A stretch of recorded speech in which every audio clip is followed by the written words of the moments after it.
but still too new to take to a race setting.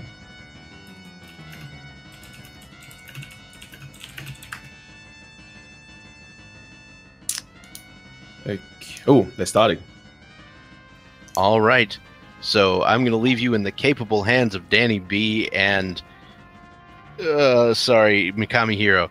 And, and you guys let me know if you need anything. Otherwise, enjoy yourselves, and I'll see you on the other side. Thanks. Too easy. Thanks, man. Okay, what's up, guys? Just so you know who's who, I'm Danny B, and the Australian guy is Mikami. G'day, mate. What's up? Alright, so this is Reverse Dungeon Order. Aims to beat the game after completing the 8 main dungeons in the reverse order from the way that they were intended in the casual gameplay. Start with Spirit Temple, then Shadow, then Water, then Fire, then Forest, then Jabu's Belly, then the Dodongo's Cavern, and then Decatree again. Yeah, and the order is dictated by what Navi tells you to do if you were just to play through it in a quote-unquote intended environment. So Navi, because there's always often a bit of debate about which one goes last between Shadow and Spirit, but the order that Navi tells you to do is to do Shadow and then Spirit. So if you reverse that, it's Spirit first and Shadow. So the two guys that are running, Inu and CMA, they are going to be running very slightly different routes, and their routes are they're gonna synchronize up before they even enter the first dungeon. But before they do, there's going to be some differences in what explosives they decide to collect. I believe Inu is going to be going for a risky route that gets fewer explosives, which saves some time because he doesn't have to spend too much time getting extras. CMA is going to do a very slightly slower route that gets more explosives, and it's going to be safer. So, board going on there. We'll see how that works out. Yeah, it should be exciting. I've never actually seen the route that Inu does, so I'm actually keen to see how many explosives shorter he is, because how many explosives would he be shorter than CMA approximately? Right. So CMA is going to be using 7 explosives in his quest to get 20 more from Ganon's castle. So he's going to be plus 13, using 1 explosive in his attempt to get 5 more from Gerudo Training Ground. So he's going to be plus 4. So I think that's going to put CMA up 9 explosives on him at the cost of a little time. It's actually been timed completely, but it may be possible if you're very risky and willing to use every single one of those sphere explosives to actually catch the routes up in time. If CMA were to use all 9 of those spare explosives, like maybe Hessing or any speed tricks that CMA can't spare for. So good start there from CMA. There's also something interesting to note is that CMA is using a Wii Classic Pro controller and Inu is using a GameCube controller, but it's just for preference, really.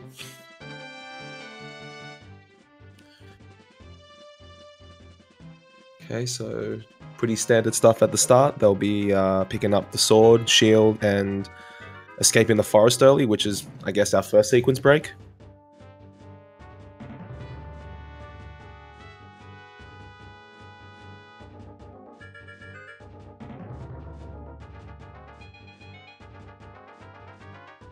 Yeah, in the chat, man. So running backwards is faster than running forwards. Distances that is longer than will offset the time it takes to actually spend the time to turn around. Is the fastest forward movement, and it actually has the same exact speed as backwalking does. It has to constantly accelerate and decelerate between rolls. So it turns out that backwalking averages out to be faster if the distance that you're traveling is longer than about 4 or 5 rolls, because that's the cutoff at where the time it takes to turn around gets offset. Yeah, or if the distance they have, or if the location they have to go is kind of at an angle, you'll see them most likely just roll and retarget to reposition themselves. Yeah, anything that's not a straight line is probably going to be rolls.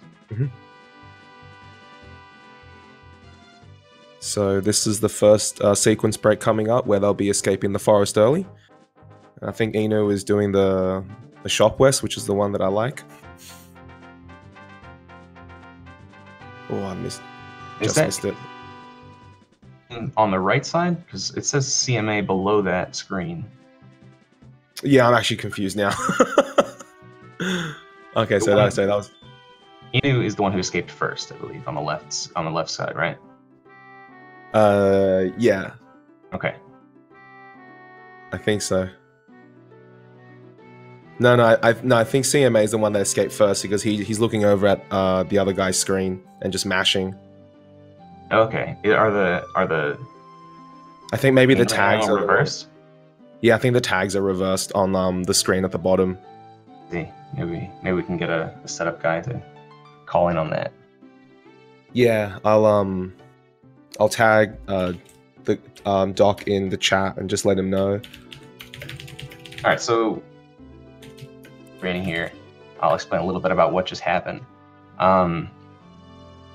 That one of them did this crazy backward slide trick, and what that is it's called a water extended super slide. And super slides come in a lot of forms. That one is called a water extended one because it was gotten by recoiling into the water. Precise position on the control stick, called ESS position, stands for extended super slide, and that preserves your momentum coming out of the water, and preserves it for as long as you can keep your hand steady and hold that position traveling. And then to actually get through the guard at the exit of the forest, they stab the wall and use their recoil speed and talk to the guy on one frame that they've recoiled inside the guy's model. If they get the right frame, then they will pop through him, end up within his circle, and they can exit the forest early without having completed the Deca which is what you need to do in order to make that guard move out of the way. Yep, and I think they just flipped the camera around as well, Danny. So now the correct stream will be reflected by the correct runner, the correct gameplay.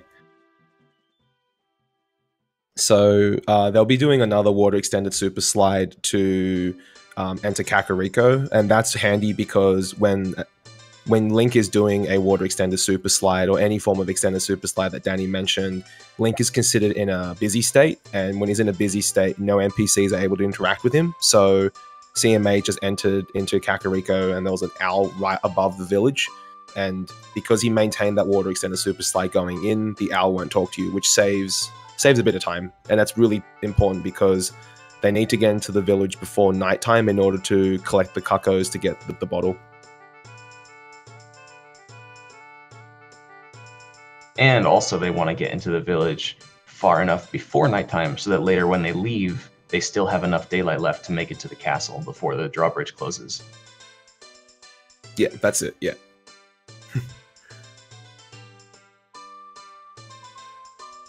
All right, so the reason they're running around with a bunch of chickens in their hands is because this will net them a bottle, which is going to be useful for several things. Bottles are probably the most broken item in this game. They can be for magic. Yeah, like the main thing that we'll be using a bottle for will be to either help us skip cutscenes or wrong warp to different places. But beyond that, there's a class of item manipulation glitches that we're not allowed to use in this category, but make the bottle like that even more broken. For some reason, empty bottles are a hot commodity in Hyrule. There's only 4 of them in the whole world. They're a little bit rare to find. Yeah, and the reason they're doing the Cucco bottle is because out of the 4 bottles that you can get, this is by far the most accessible without having to do a bunch of extra side quests to do it.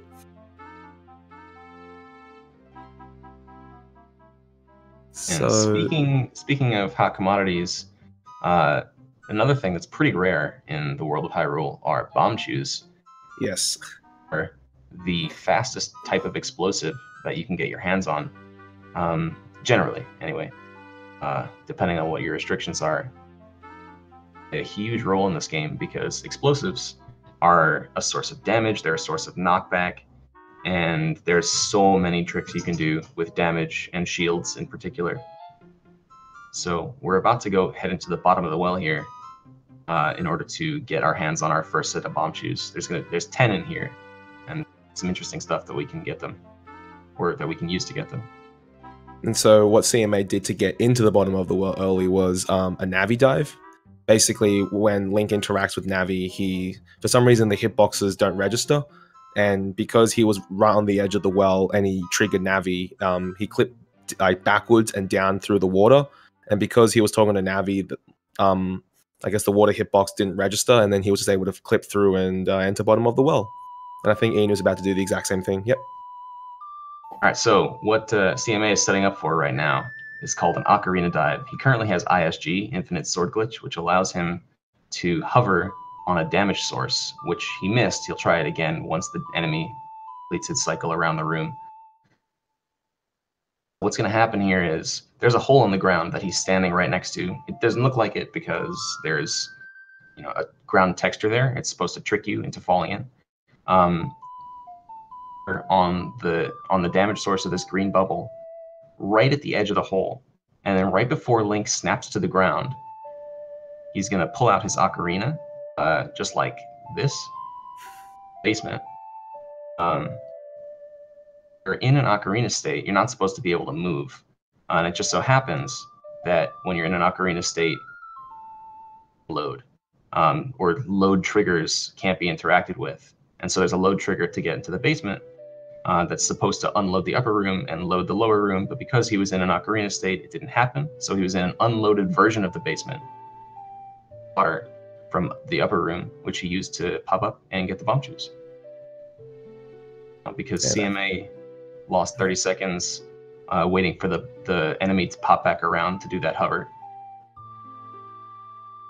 Yeah, and I think Inu fell down and he just had to quickly swim back up, but it looks like they're pretty close neck and neck now.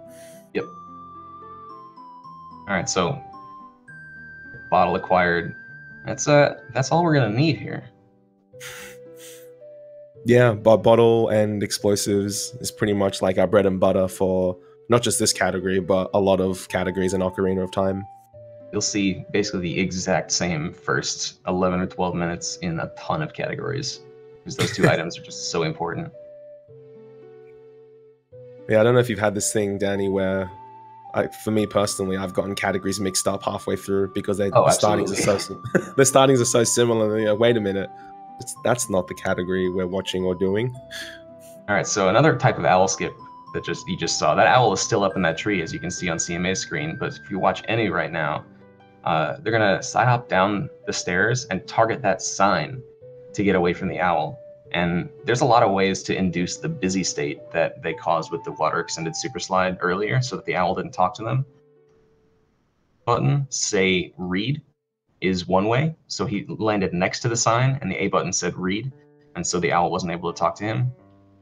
And then he combined a second way, which is if you're targeting something, owls can't talk to you either. So as he moved away from the sign and the A button stopped saying read, he maintained his busy state by continuing to target the sign. And you can get away from the owl without him talking to you that way. All right, now, the biggest sequence break in probably the whole game. Yeah. Without this, we wouldn't be able to do RDO. Do a great many things. Yeah, exactly. There it is, CMA's got it. Door time skip. Yep, and then Inu's right behind him. Oops.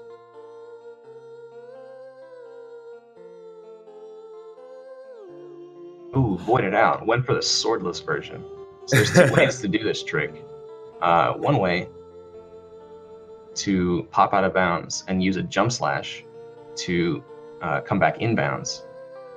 What Enu's trying to do without the sword, I guess he feels more comfortable with that strat.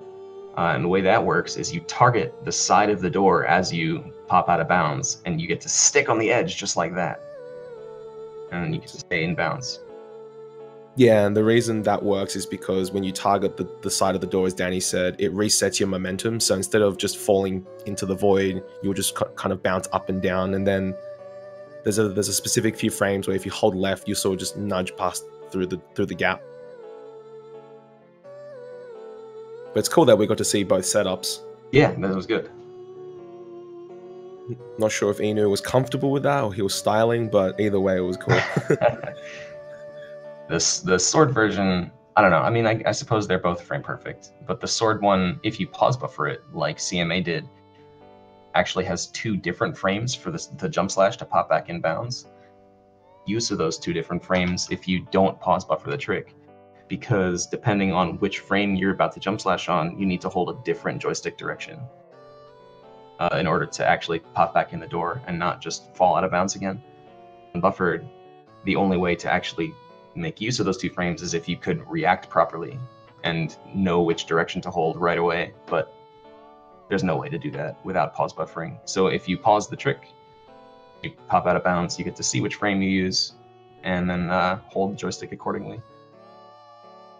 Yeah. A little more forgiving in that sense.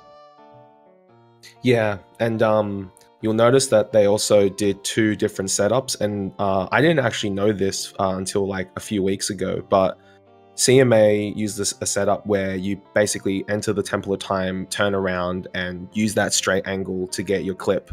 And with sword, it worked 100% of the time, but with swordless, actually, there's actually a slight variation in your angle that you can get, such that even if you target on the correct frame, you won't target the door in front of you. Danny, it's sort of like when you were testing the weird shot to hit Vavagia underneath in Fire Temple. Mm-hmm. And if you targeted the door, or I mean, if you targeted from coming in or the wall, you get that very, very slight angle that causes the weird shot to fail. It's pretty much the exact same thing. The angle you have to clip is more lenient than the angle you have to retarget the door when you're out of bounds. And so within that very small window, you can get some variation about whether or not it's going to work. Yeah, but that setup where you target that side pillow that Inu just did is pretty much, you'll never get that variation, I think. Yeah, exactly. The other setup is prone to variation because it relies on the camera sort of panning a little bit and stopping it at the right time. So it looks like the runners are having a pretty good time though, just sort of looking at each other's screens, chilling out. Just casually looking over.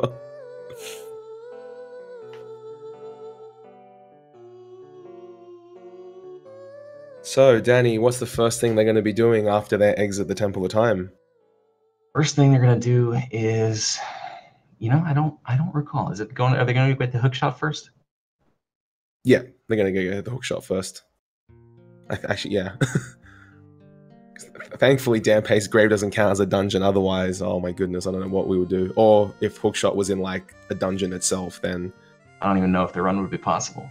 Yeah. Pretty much hookshot and bomb shoes gonna be the only things that matter to these guys until they make it all the way through Spirit and Shadow Temples. Yeah. And as Danny mentioned earlier, one of the precious commodities in OOT is bomb shoes. If you were allowed to do any form of item manipulation, you could effectively write more bomb shoes into your inventory and manipulate your count. But because this category bans that class of glitches, whatever bomb shoes we have, that's what we have. We can't get any more unless it's from like a chest.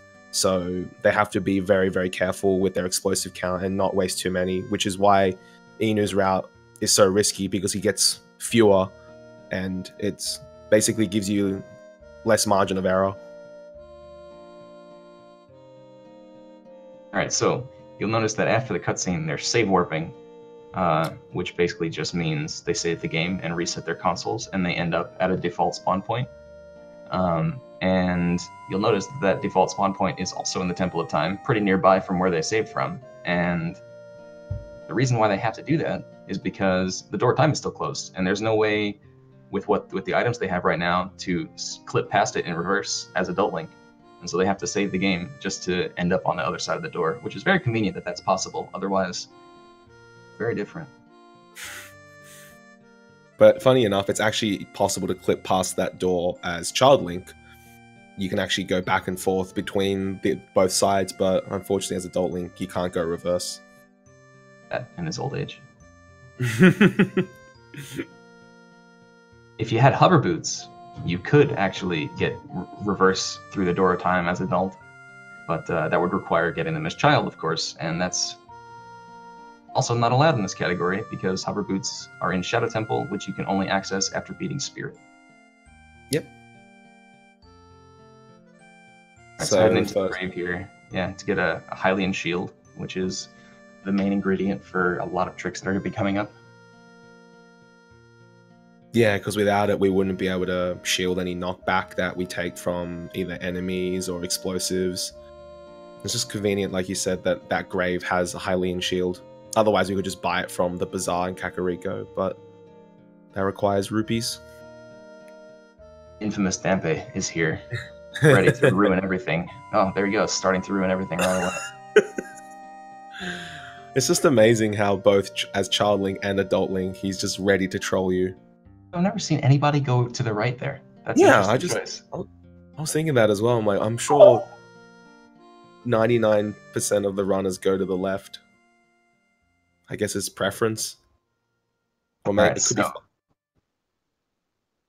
So yeah, this faster, yeah, but it's all good.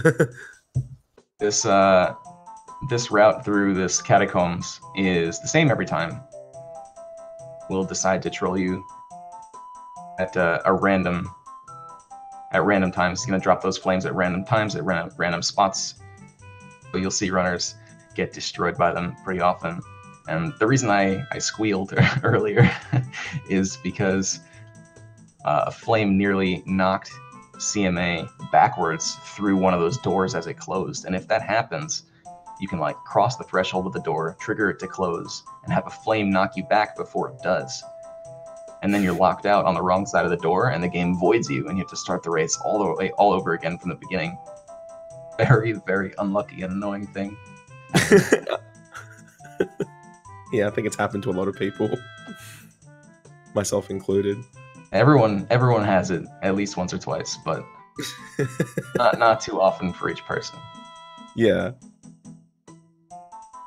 So looks like CMA's done with getting hookshot, and he's most. Does he get Tunic in this route? Does he do the route that you and I do? I'm not sure. That must be interesting. If he does the 1/16 health glitch. Oh gosh, could you imagine? that would be the most try-hard strat in a race that I could possibly imagine. So I'll explain for our listeners. Recently, it was discovered by explaining that when you are in a hot room in this game and you are not wearing the Goron tunic to protect you, a timer starts counting down, telling you how long you have left to live. Timer is based on how much health you have. You get 1 second per eighth of a heart, or 8 seconds per heart.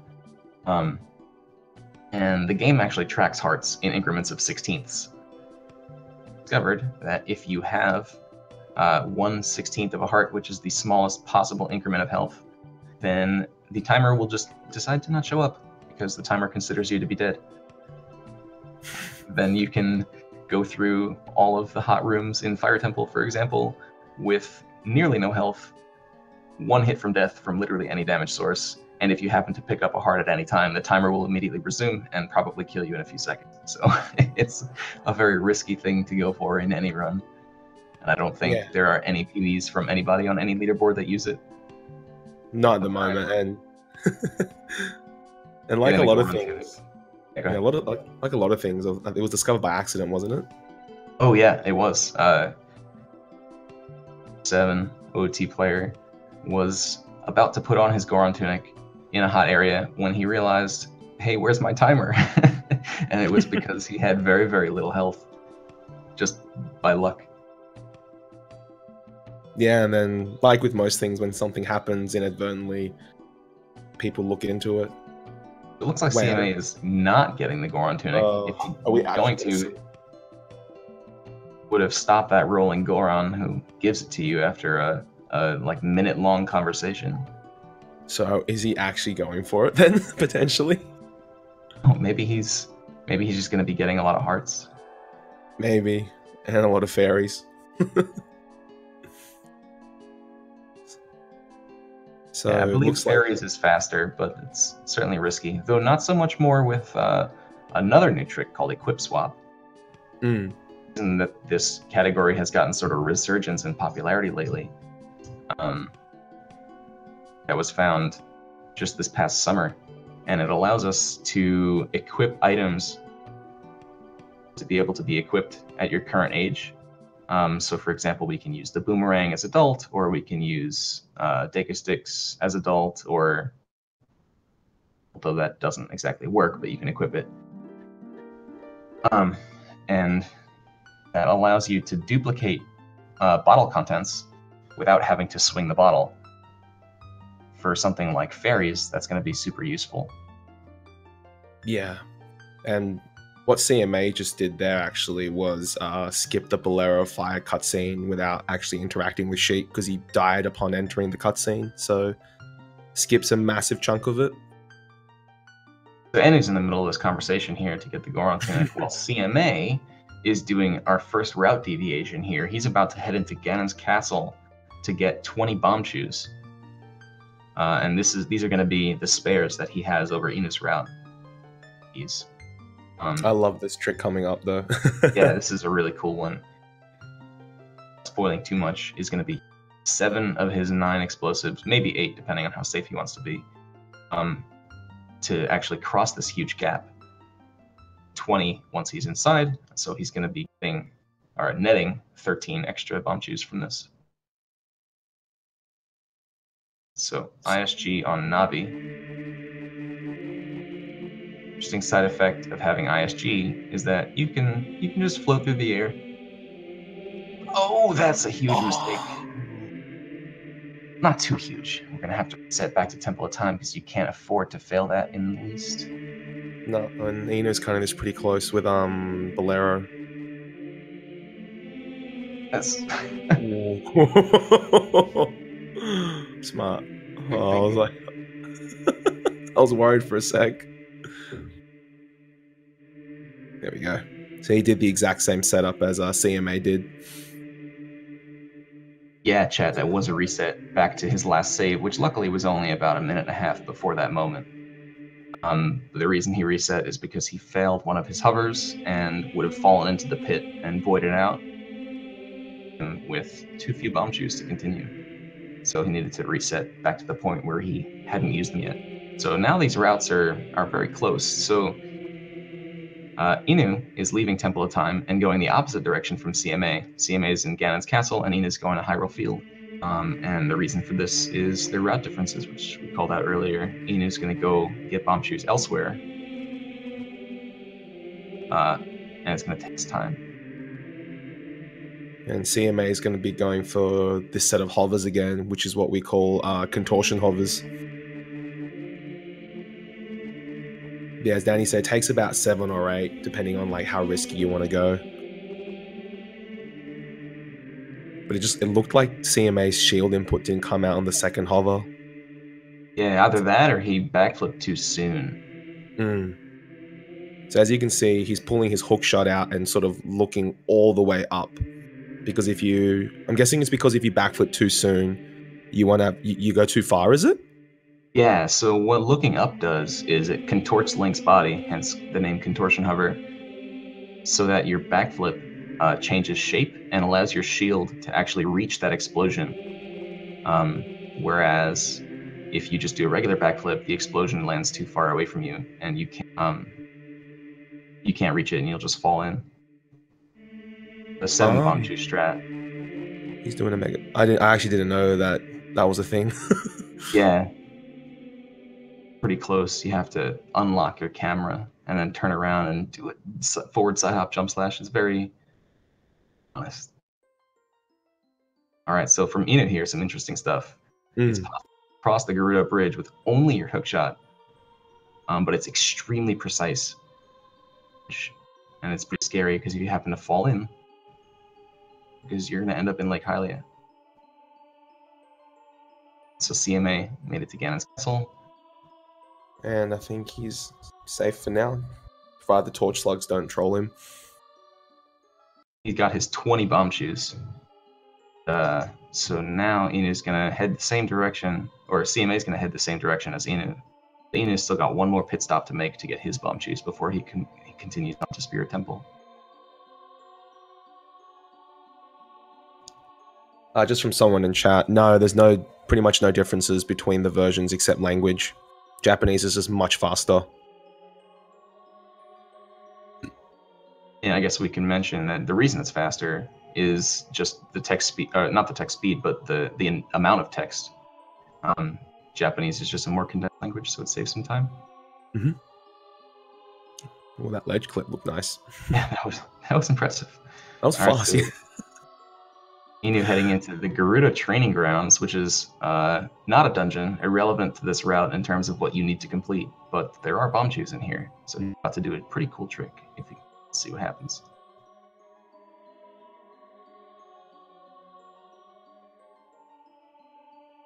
Ooh. Whoa, I've never seen that setup before. Risky that he went for it unbuffered. These guys are going hard, man. Play to win. The CMA just tried to do a Hess off his bomb shoe to shorten this walk across Hyrule Field, but he missed it and doesn't want to waste another bomb shoe to try again, so he's just gonna call that bomb shoe gone and continue on with his route. All right, so what Inu's trying to do here, which is an interesting glitch you can do with a damage source and a first-person item, which you can see what he did right now, is pop under the ground, and that allows you to shooting at things that are otherwise inaccessible to you because you can get under the walls. He got his 5 bomb shoes, used 1 in the process, so he netted 4 extra, 13 from his excursion to Hyrule Castle. So CMA has 9 more bomb shoes than Inu does. 8 actually, because he attempted a Hyrule Field Hess and Inu did not. But as Danny pointed out, even though Inu's route is in a way faster, it's a lot more risky because he has so much less explosives to use. So CMA looks like he's going to cross the Gerudo Bridge now, and he'll pretty much be doing it like in a similar fashion to Inu did, but a different setup maybe, I don't know. We'll have to see. What Inu's doing is called the Gerudo Gate Skip. So there's this gate that blocks the entrance to the Haunted Wasteland, which is where they need to go.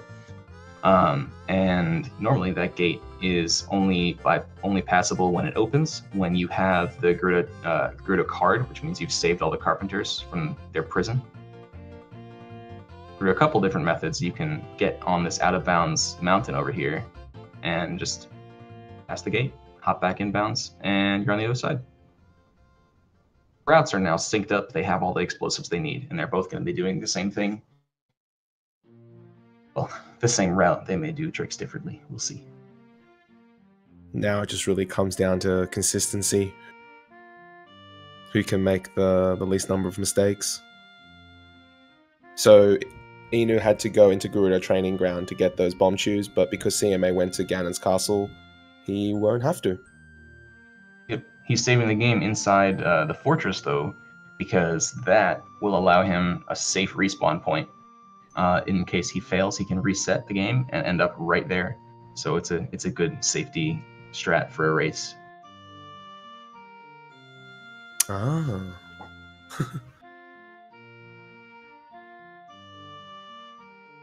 So now CMA will be doing the exact same thing that Inu did earlier. Skipping past the gate using something called a Mega Side Hop and clipping back inbounds, and saves him from having to save all the carpenters. I think he's going to use the same setup. Yeah. Oh, no. Wow, that was weird. Actually,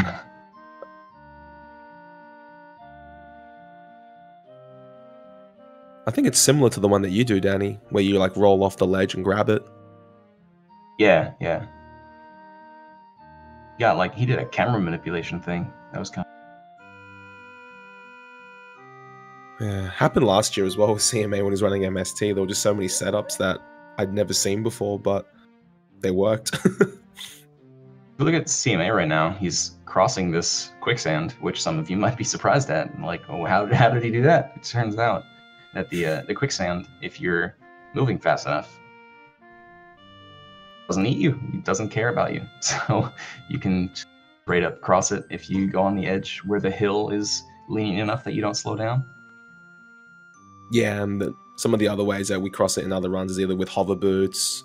You can do a Hess past it, or if you have long shot, just long shot the box that's across.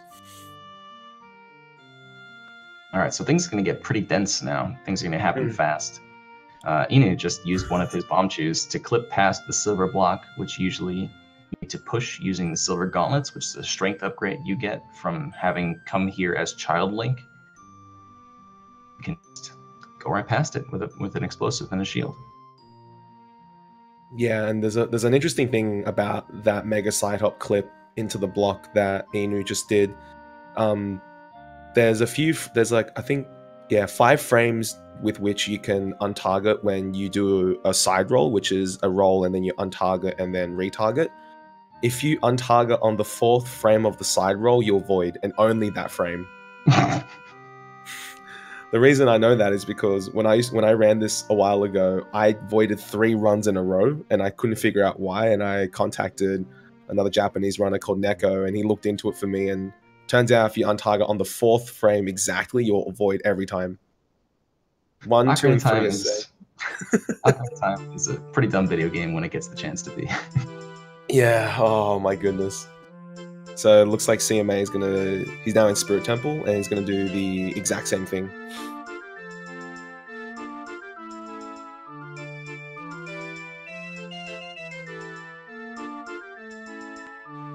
Looks like you got the right frame.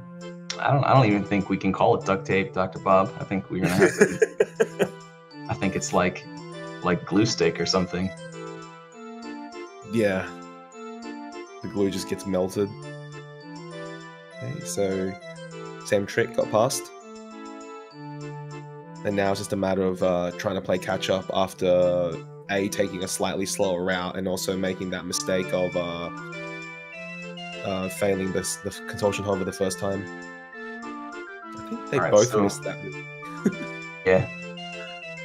So Inu heading into a section of the dungeon which isn't required to beat it, but it is required this run because we need the explosives that you can find here. There are 10 bomb chews in this chest. Proceed. So Inu's picking up those right now, and then he's gonna. Yeah, for reverse dungeon order, we pretty much get every single bomb chew chest that we can.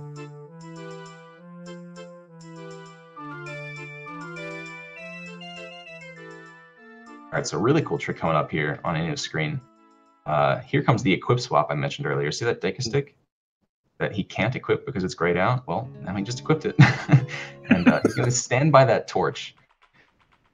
Deca stick, you'll see notice the Deca stick is invisible right now.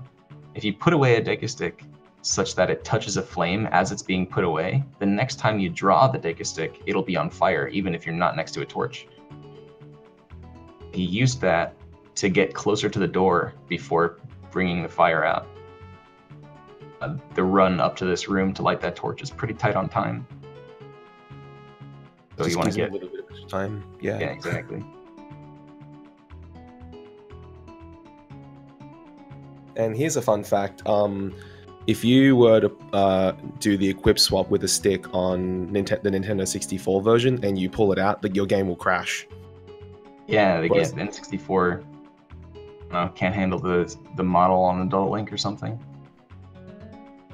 Whereas VC is it's safe. That's a big reason why this route is strong on VC, because you can do this room and be able to proceed, whereas on N64, when you do this room, you have to save warp back to the beginning of the dungeon and climb all the way back up here. Yeah. It's a bit of a pain. So it looks like CMA is going to be doing the exact same thing now. Yep. And the only reason they went up to that room is because there's a key up there, and it just turns out that that key on the upper child side of Spirit Temple is the only key that you can get right now. So, and they need a key to proceed, and the other ones are all locked behind. Can't do with their current items. Yeah, in the older route of Reverse Dungeon Order, we'd actually have to go watch the Zelda's Lullaby cutscene as Child Link just for that one key. My goodness. man, he's doing some risky stuff here. Damn, dude, I'm dying. What was- He's got a half a heart, man. Man, like he jumped off with a chew and like dropped it, grabbed it, hit the beamers. I'm like, what is that?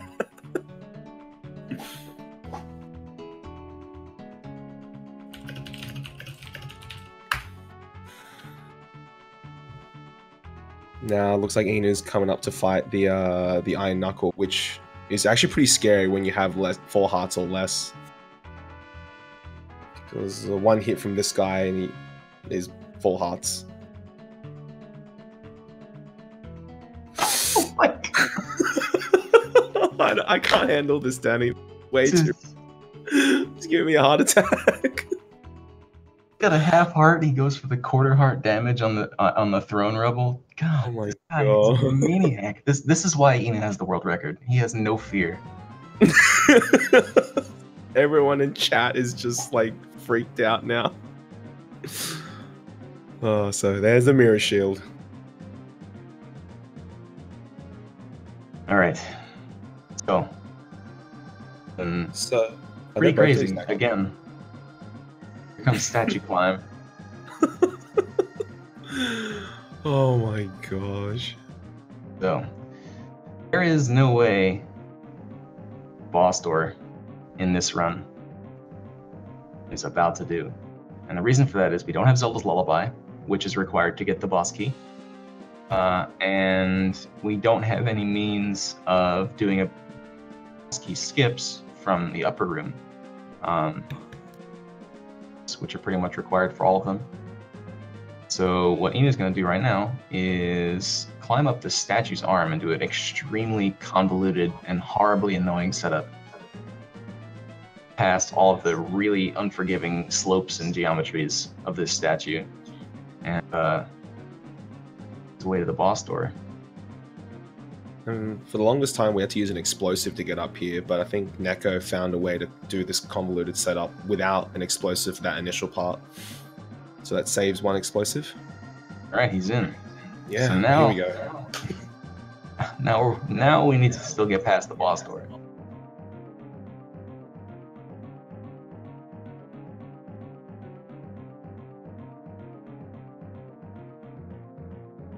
And CMA just beat the Knuckle, so he's going to get his mirror shield now. The interesting thing about a couple boss doors, or a few boss doors in this game, is that for some reason, if you jump slash against them from very close to them and very high up, you can just pass right through. So he's doing a hover. And unlocking his camera too.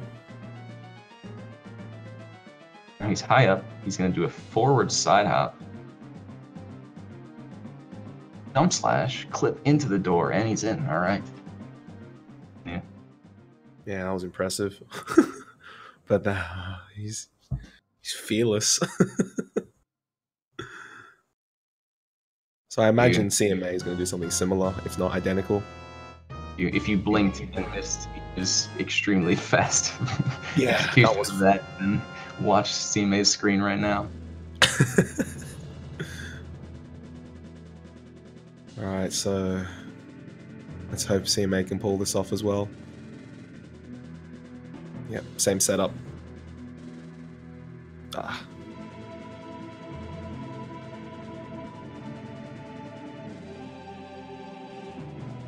Oh, weird. Got the you got a left, you got a right side roll. Oh my god, why? Why, Inu? Just do normal people strats. He's got the biggest smirk on his face right now. Like I swear he's just styling. Okay, so CMA looks like he's up on the first part.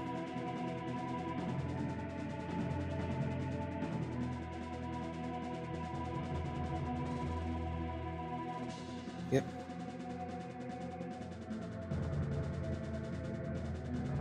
Okay, so he's up now. Now he needs to do the same boss key skip that Inu just did.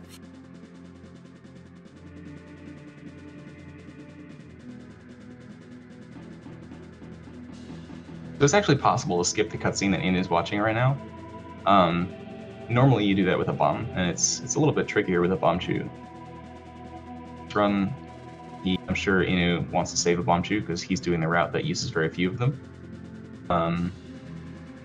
And it's very scary because if you fail it, the run is over. It only saves about, I don't know, 20.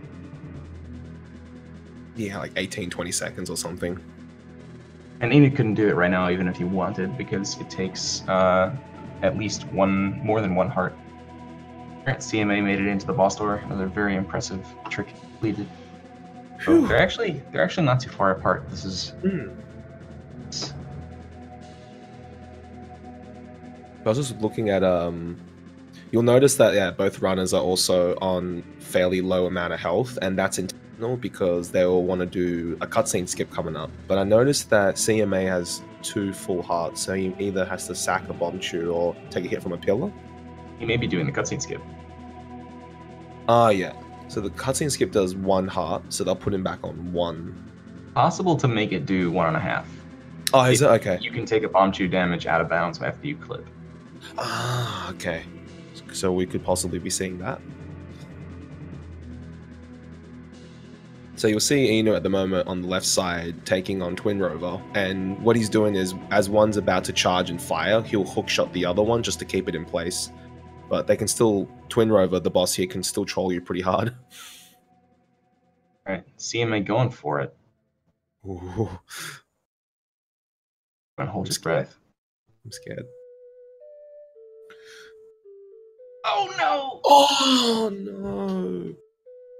Ouch, man. That's a huge pretty big one.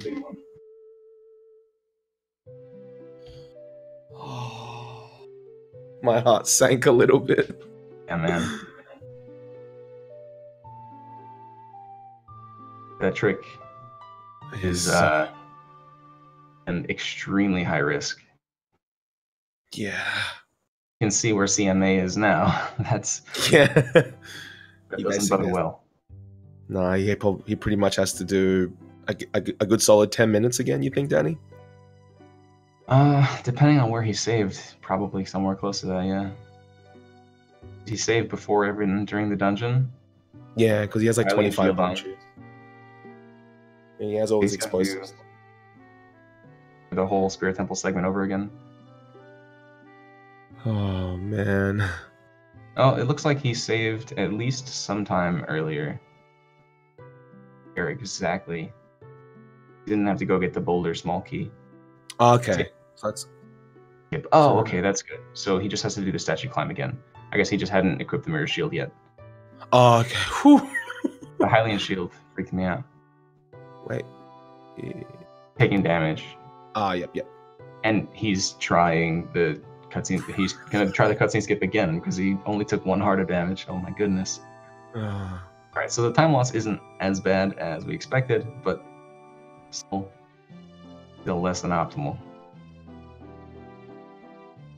And Inu just finished off second phase Twin Rover, and having a scene skip coming up, where he'll get the medallion, but not have to watch the cutscene associated to it. See the statue climb for a 3rd time tonight. That's a treat. Yeah.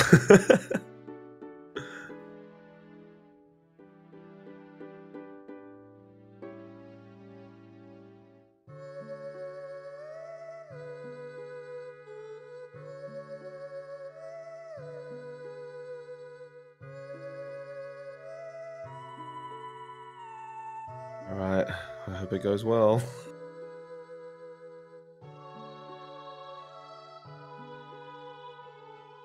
Alright, so Inu is coming up on his cutscene skip, and he's going to be using his fish.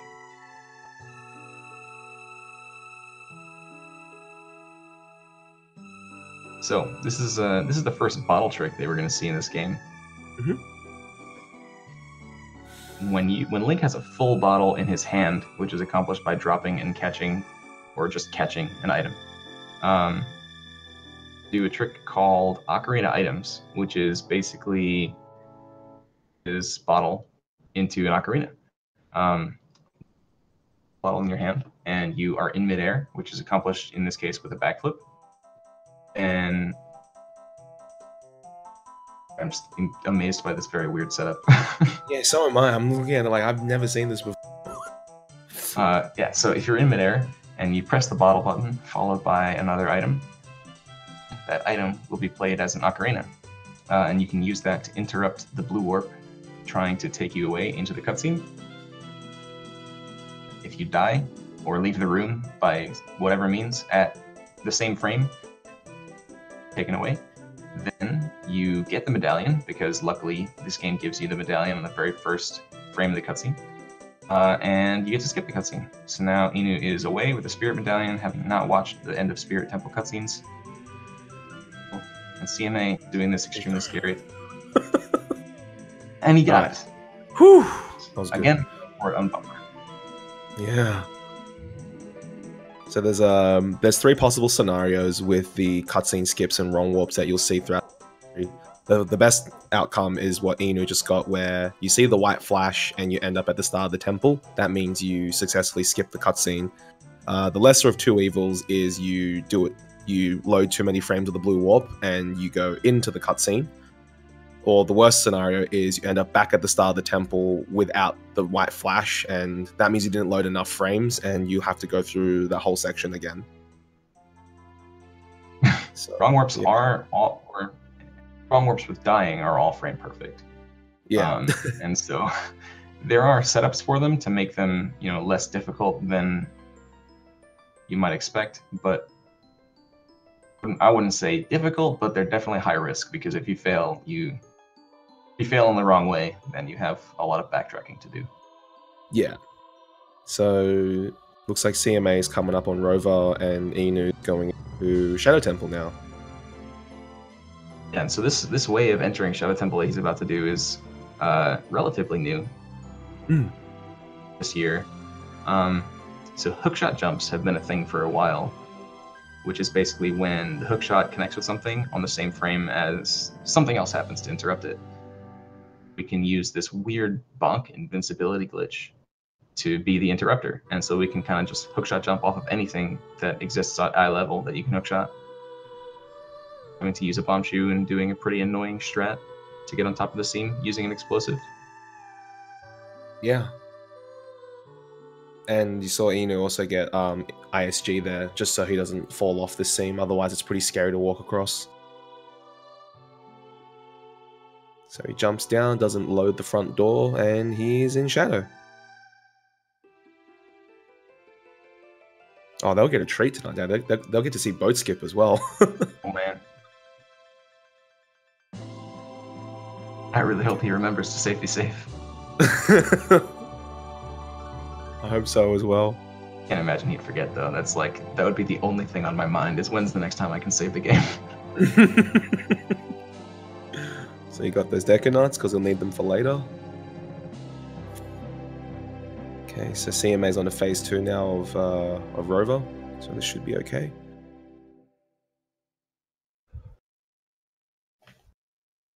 So there's something in Shadow Temple that we would normally need in a casual playthrough, and that is Zelda's Lullaby, because halfway through the dungeon, there's actually a boat that you have to ride across, and the only way to actually get it to move is to play Zelda's Lullaby.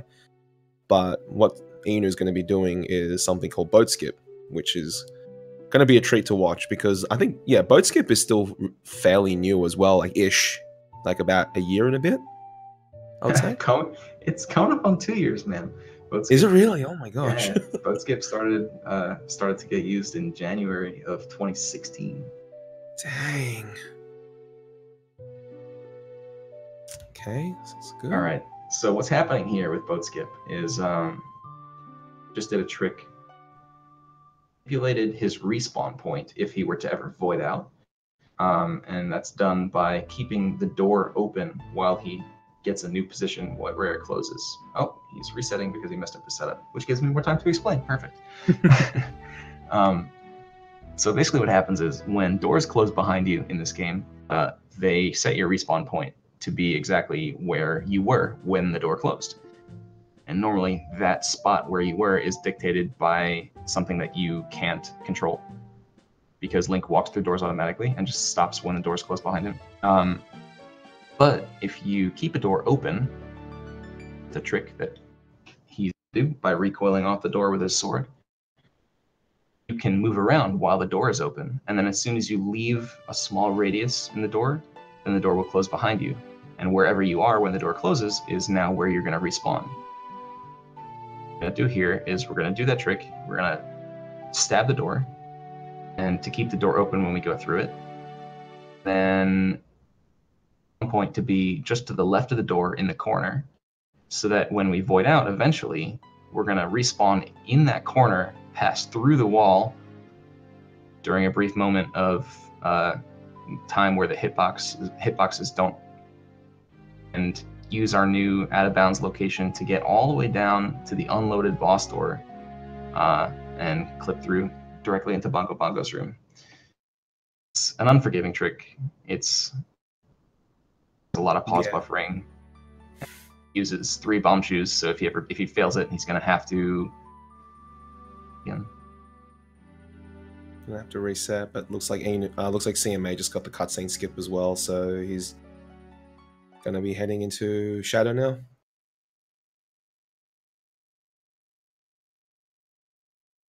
I messed it up again.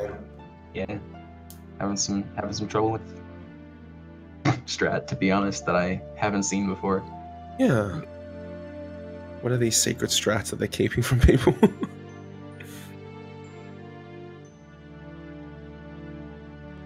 Yeah, for someone that asked in chat, in OOT, that it's done at NTSC because power runs at 50 hertz, whereas NTSC runs at 60. So some of the setups that you'll see for what they're doing now in NTSC would just not be possible on PAL. Or they are possible, but you'd have to have some adjustments. So OOT is a game that runs at 20 frames per second in gameplay, which is pretty abysmal by modern standards, though I think it looks pretty damn good for 20, to be honest. Yeah, but yeah, at least the Wii version. PAL runs like 16 frames per second in some decimals, so yeah, something like that. It's a slow game and makes it even slower. Growing up in Australia, we had PAL, so come to NTSC, you're like, whoa, this feels different. Okay, Inu's trying it again. Whoa. Okay. Gave up on some strat and is trying a backup, it looks like. All right, so he's got his hover. So CMA is doing the same hookshot jump, and he got up. Okay. All right, so Inu successfully clipped out of bounds at a very precise spot in the corner of the ceiling of the room where you can bounds because he manipulated his respawn point. He's wearing hover boots so he can maintain his out of bounds walking for a little bit.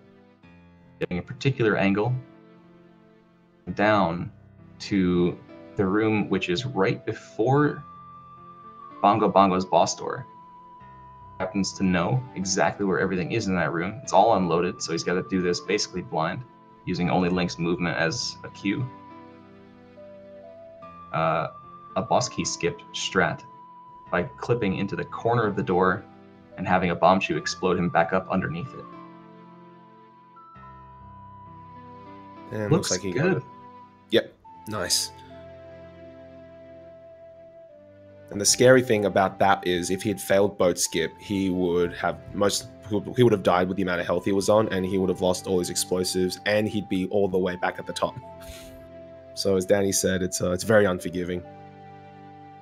Nice. Looks like with the boat skip setup has brought them back up a little bit. CMA's not too far behind anymore. Yeah, he's not actually. Like, he's just at boots now. He gets boat skip first try. This is definitely still a good race. Yeah. Having some trouble with ISG, that could be an issue. Yeah, because this is... Uh-oh. This is... Alright, ISG is done.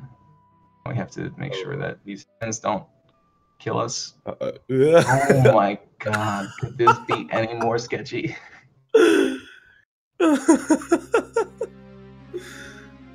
Alright, so his cutscene skip setup is not going to work now because he got out of position and killed Bongo in the wrong place.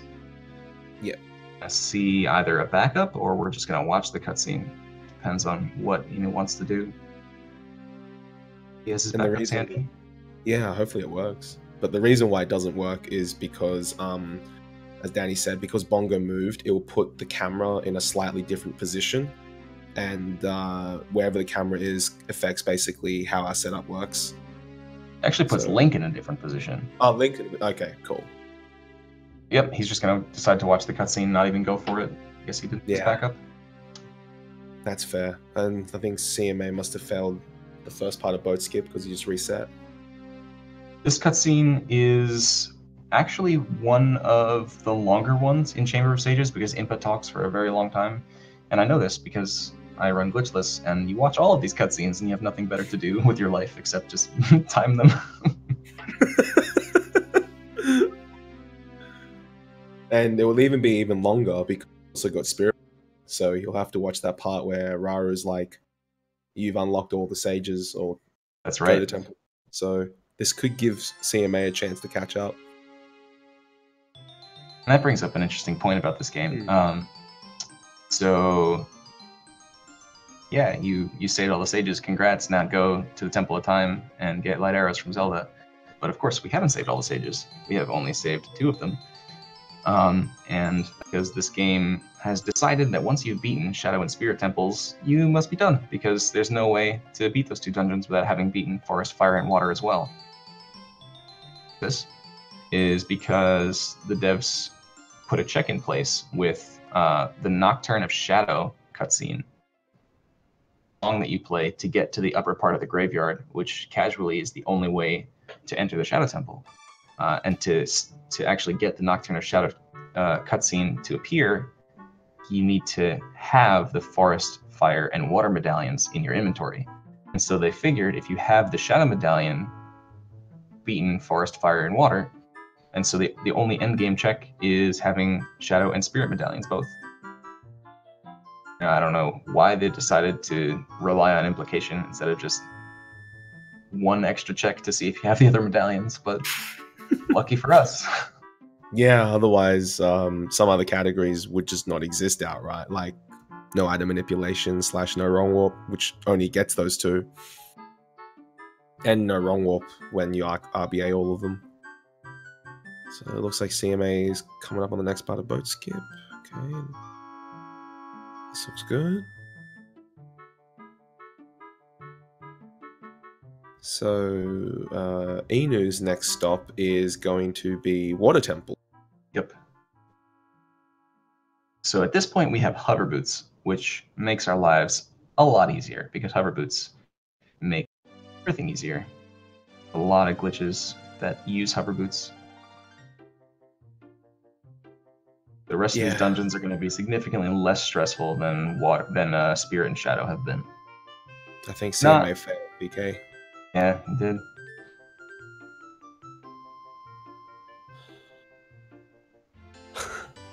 Very, very high stress run for a race. Oh yeah, absolutely. Okay.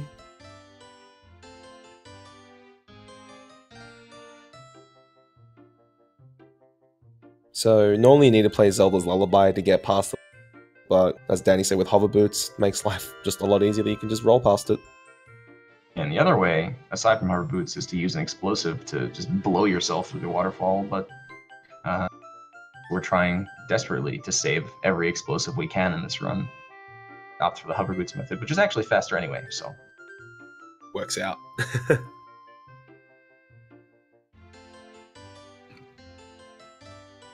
So Ina clipping out of bounds with this ladder. Ladders are kind of silly, because on most ladders, if you hookshot the tops of them, you can sort of just clip right through and fall behind the ladder. Good, because it lets us get through the ice floor and into this shortcut to Lake Hylia. Is just because it's faster to do that than to walk all the way across Harborfield. And he just did a ledge clip there, which basically puts him underneath Lake Hylia, and there's actually water that we can swim through, which is nice because it's a shortcut to get into the entrance of Water Temple, which otherwise we would need iron boots for. So OT is a very, very broken game, to say the least. So So it looks like got the CMA just got the void again, which is nice. And is in Water Temple. All right, so I think what Inu's about to do is pretty interesting if I know his strats well enough. And normally is by doing a mega side hop off of an explosive, but missed the. Can't believe he just did that without a setup. I know. Mega flipped off of a Tektite, which is frame perfect and very much reliant on the Tektite not being a mean person to you. And so he got the Mega Flip, which gave him a bunch of speed. He put on hover boots to preserve that speed long enough to cross that gap because hover boots have very slow deceleration. And so now, to what we did in Spirit Temple, where we got high up on the boss door and jump slash down to clip in, we're going to do that same thing now and clip into the boss door from above. I think CMA has to do boat skip again. Oh, and Inu failed that. He took out his sword, which killed ISG. As Danny said, a very high pressure category for a race.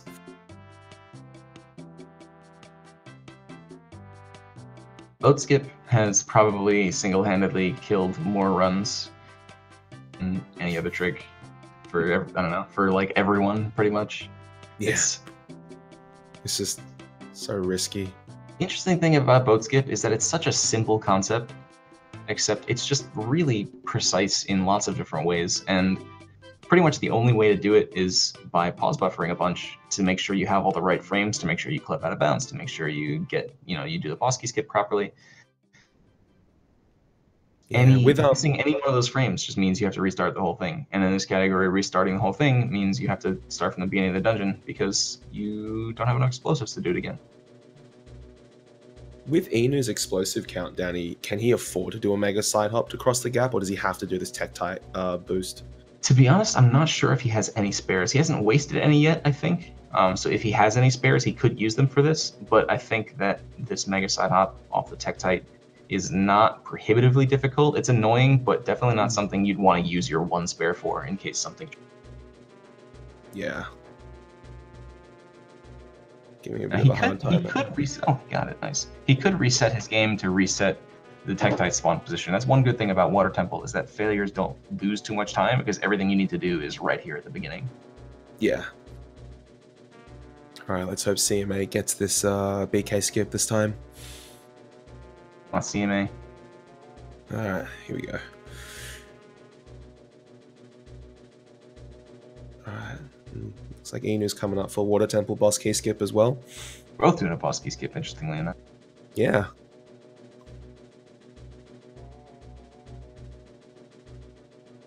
Okay. Have his. We'll see if he.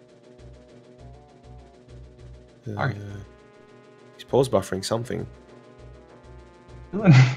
Inu's got all these crazy strats, man. Oh, he's side hopping. Ooh, and CMA made it in. They both made it into their boss doors just at the same time. Jeez, I've never seen that before. And CMA made it through, which is awesome. Alright, so assuming these boss fights go well, they'll both lead to the next dungeon. So they're exactly one dungeon apart in their reverse dungeon order run. Yeah. And the Water Temple boss coming up, Morpher, can also troll you pretty hard depending on the position that the water tentacle spawns. If it spawns like dead smack center, it's really annoying to try aim with your hookshot. I don't even know if hookshot can reach it if you stand on the outer perimeter. Can it? It can, yeah. You have to be. Ooh, wow! And CMA almost got punched by Bongo here. That was kind of scary. So Bongo has a random attack where if you leave the hands for too long, you can either get smacked, you can get slapped, you can get punched, and they're mostly avoidable except for the punch. If the punch happens, and CMA was about 2 frames from that fist happening. Maneuvering Morpha into the corner. Yep. Sweet. Boss fight complete. Still gotta get this cutscene skip though. This is a very important cutscene skip because not only do we have to deal with the cutscene of getting the water medallion from Princess Ruto, but after that, you have to deal with a very long cutscene of talking to Sheik and Lake Hylia filling up. That one, the combination of those two cutscenes makes this cutscene skip very important. And CMA looked like he got the heart container as well. Maybe that's a safety strat. Well, remember he didn't get the Goron tunic, so he's gonna need the health for Fire Temple later. That's true. That's true. Good point. Means he's doing 4-heart fire. Risky. Definitely a scary thing. Yeah. So 4 hearts in Fire Temple. If you guys remember talking about health earlier, in Fire Temple means you have 32 seconds on the clock anytime you're in a hot room. So 32 seconds isn't very long. No. Definitely makes it scary. Alright, Okay. CMA successfully done with Shadow rather.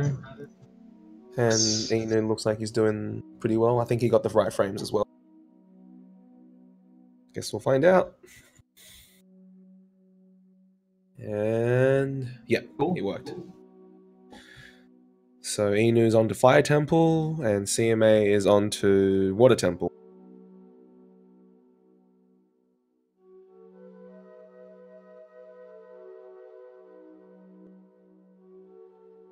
So it looks like Inu got the tunic, so he'll be fine in terms of hot rooms.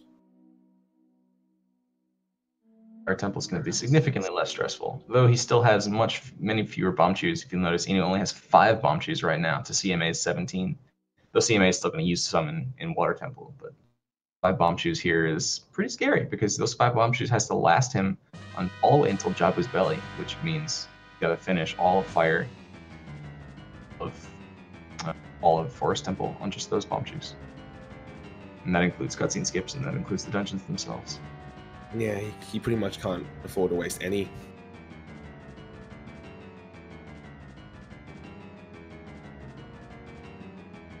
So what Inu's doing here is a glitch called Time Stop, which effectively flicks your camera around, and we want that because Darunia is actually on the other side of this room. Normally when you enter, Darunia will talk to you in a very long cutscene, but by flicking the camera around as you enter, it won't face him, and we won't have to talk to him. Yet another trick that bottles make possible. Yeah.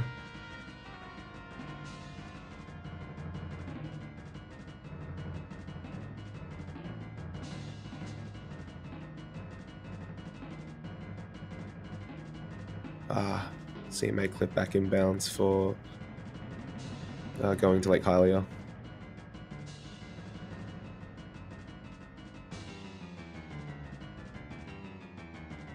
Yeah, Fire Temple is, besides that time stop at the start, it's fairly straightforward up until like block skip.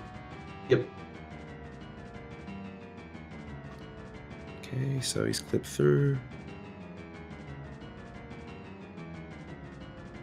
Fire Temple is definitely a very movement-based dungeon. Yeah, absolutely.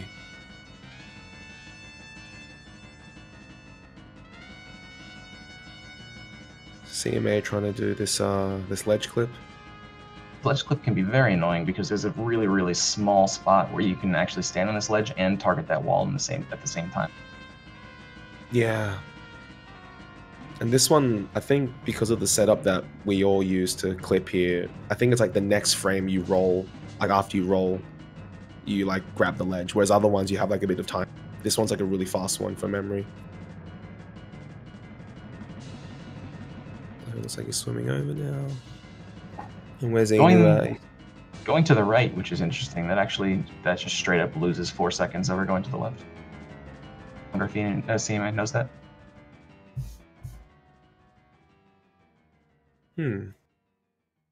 I mean, I still go to the right because I'm scared for some reason. Going to the left is not that much harder though, is it? I wouldn't say it's harder at all. Okay. They're pretty much the same. Maybe he doesn't know then. So it looks like he is okay.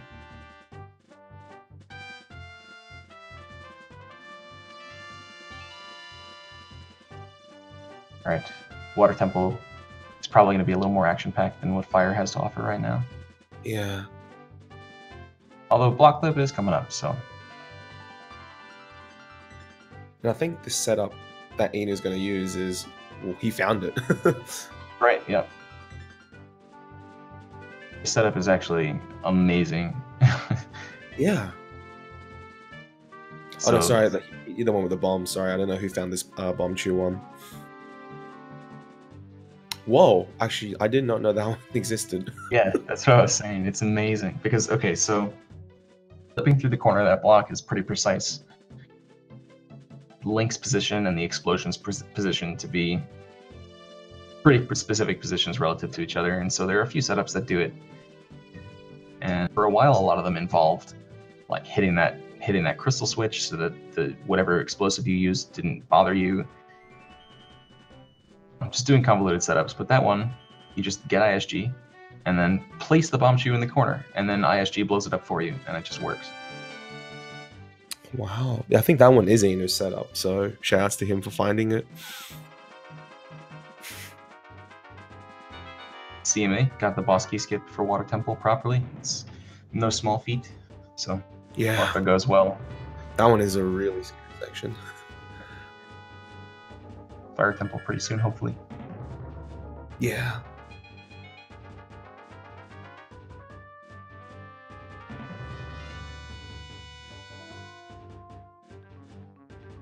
This fire maze is just very poorly made. You can literally just roll through the edges of the maze and it doesn't. Yeah, and you can just pop through that as well. Skip the switch. Risky bomb shoe. He's got 2 bomb shoes left and he went for that. What a madman.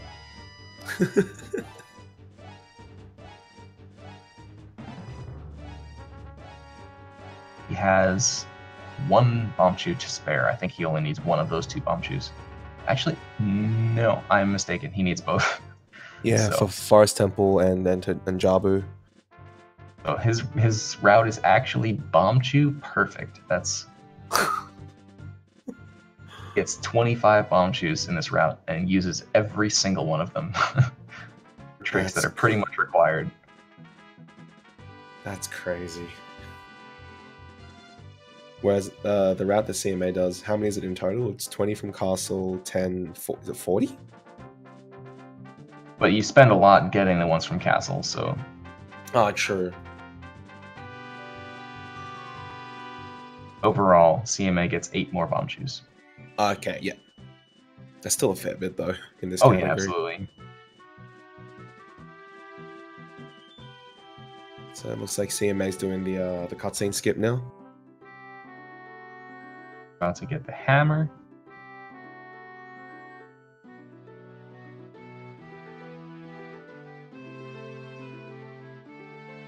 Are there random chests with bombs in them? If you're talking about this game, HJ, in chat, then chests are never random, and neither are pots.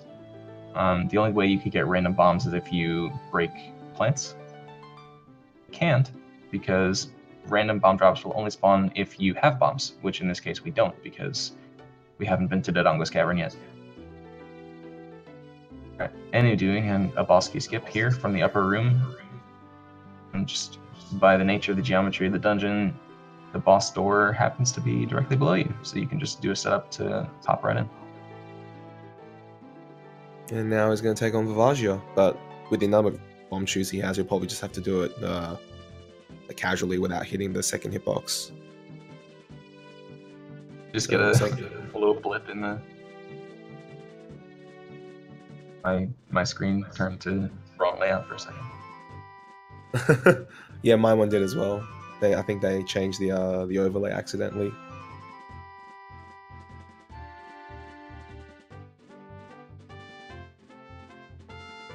The shoe chest in yeah, Brute Fortress, yes. Can be Ganon before the first boss, Narnan, yeah, but it's... And that's a different category called reverse boss order. So CMA is going to be the madman and do 4. Oh boy. Oh no. The ledge grab. You can Ledge Grab actually can interrupt Daruna's conversation and regain control for you. Ah. So I think Inu has one more cycle of Vavagia.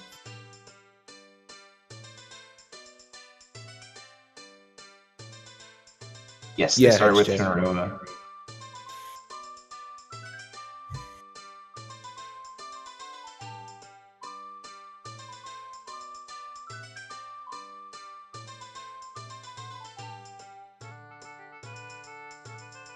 Like, in all fairness, they're actually not that far apart now.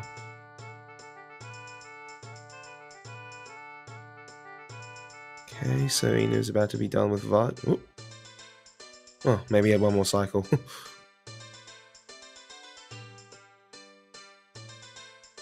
Yeah, without explosives to make this fight faster, the fight actually goes pretty slowly. Vavagia is a very, very slow boss. Takes a lot of time to beat her. Or him, I don't know. But I don't know. normally,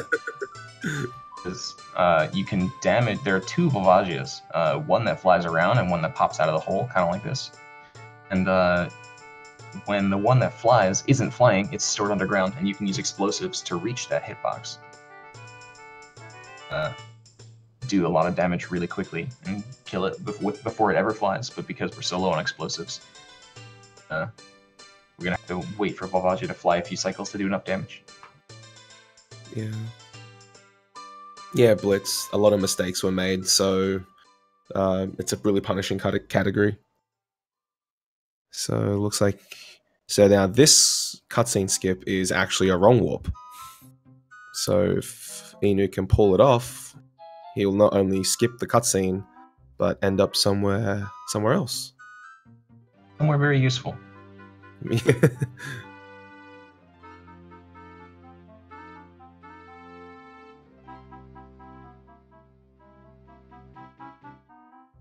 Okay, that looked like it worked. Good. Yeah. Yeah, I think that worked.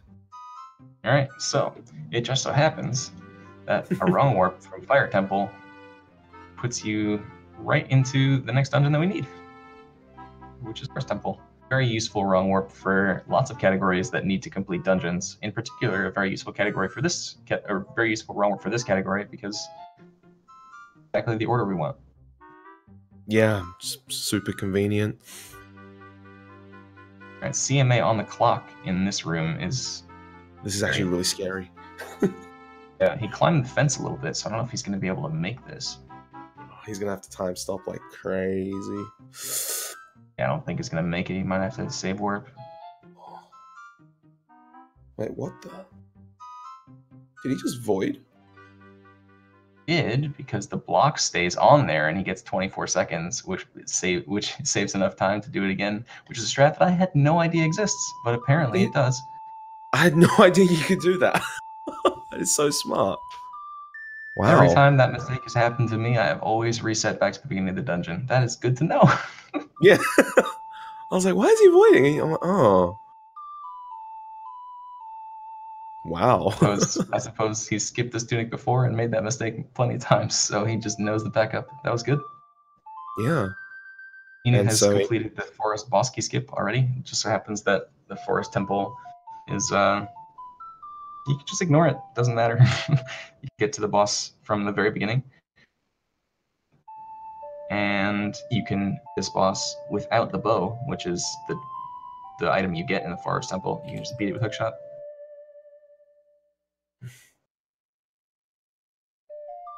yeah, Carpat. That's why it's good to watch other runners do stuff, because you always learn something.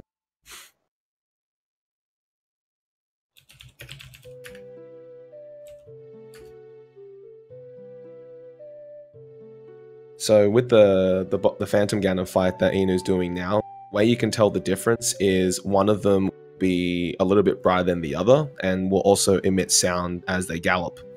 Where on VC, it's actually pretty easy to tell them apart. On N64, depending on your TV and stuff, it could be really difficult to tell sometimes. Another thing I just learned, actually, Inu just did damage to Phantom Ganon while Phantom Ganon did the appropriate amount of damage to Inu. I didn't know Yeah. you could do that. I always wasted a painting cycle to take damage from him. Slang's got a setup for it if you want to see it. He like it's pretty much what Inu just did. Like consistently, like you can hit him and then take damage and then not have to waste a cycle. So Phantom Ganon done.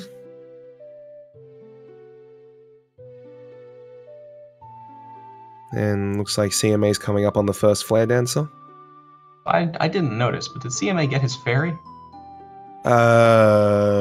Don't think so. I didn't notice. I don't think so, because he just did time stop into Runia's room, and then he didn't. So He's gonna do full half of Archia. It looks well, like it's actually possible. So I'm not sure what's about to happen. He might be doing 16th Heart of Awagia, oh, which then- would be psycho, but amazing.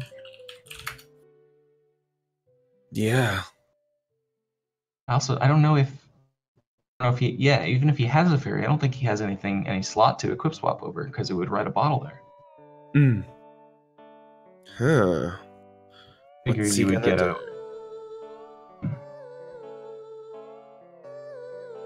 we might be about to see some insane strats, chat. So be ready. So see, Inu's coming up on the Forest Temple cutscene skip now.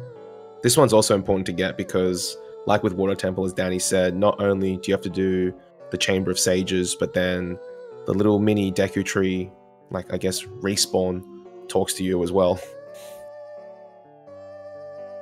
Looks like he's fine.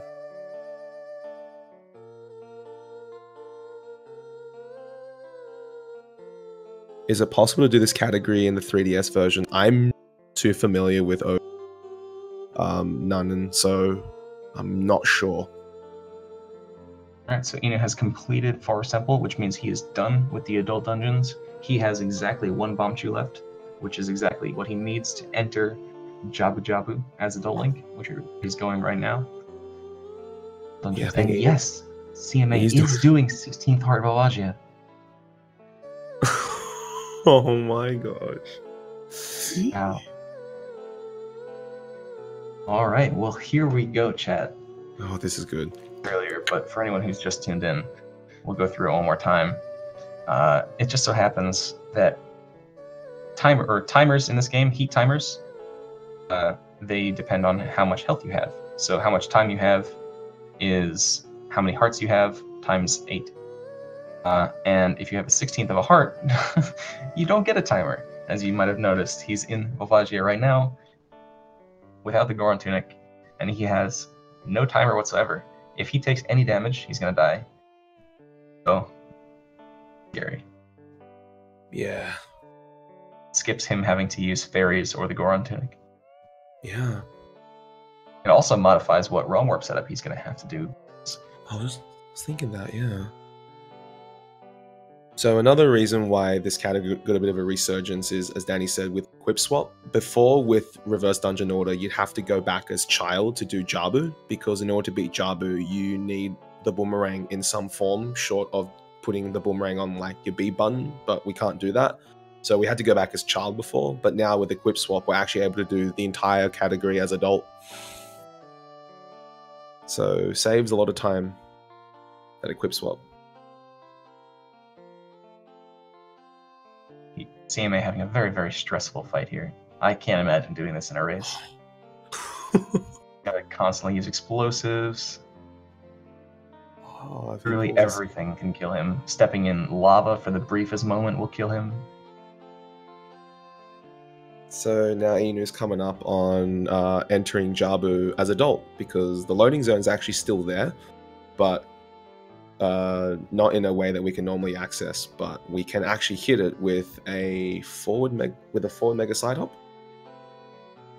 which is what Using he's his doing. very last Bombchu to attempt this, so if he fails it... Alright, and CMA has done the hard part of the fight, it seems. Okay, now how's Inu going? I think he's fine. Yep, flip the loading zone. Now Inu is in Jabu. Alright, so that's the last Bombchu, the 25th and final one that he had to use, and he used them all perfectly, so Inu is moving on. Oh my god, these boulders are... I'm so, I'm so scared. Elijah just went down in a hole where CMA was chilling. Nice. Oh my god. Alright. 16 power Elijah and done. That is... Both of these them runners. showing off today, and it's amazing for us. You get to see this. They're flexing. But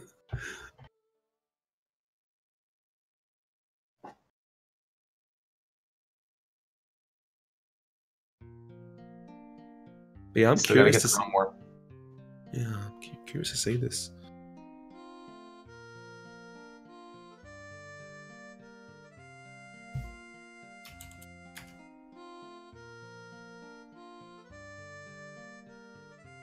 Okay. All right, so what's Enu is doing right now is putting a bottle over his bomb chew slot. It just so happens whoa. Wonder if this will work.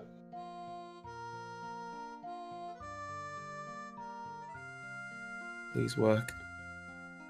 Nice. All right, we're in there. Good stuff. That's very scary few moments for CMA. Jeez. All right, so yeah, Inu wants another bottle right now, but he doesn't have one. You have 0 of an item. You can duplicate a bottle over that item. So now if you notice, his 0 bomb chews on C left became a fish. Because he needs a fairy now for a trick that's coming up. So we're going to get a fairy in this room, actually. Just so happens that he needs 25 bomb chews to get to this point. Needs to have 0 bomb chews at this point in order to do this trick. Let's get an extra bottle. And shots a pot up on that upper ledge. Grabs the fairy in the bottle that he just made. And now he's on his... Oh, is that how you avoid climbing up? That a comment? Is that how you avoid not climbing up? Like shooting the pot from underneath?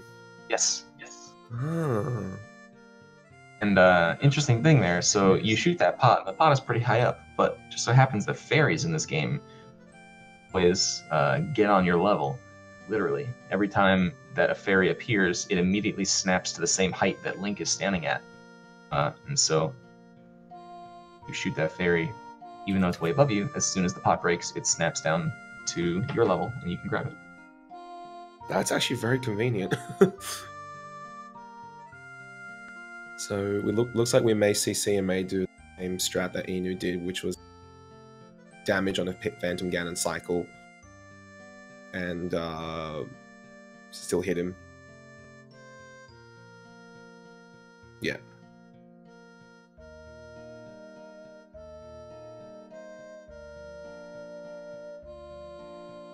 Alright, So Inu coming up Inu- on the most important trick in the run.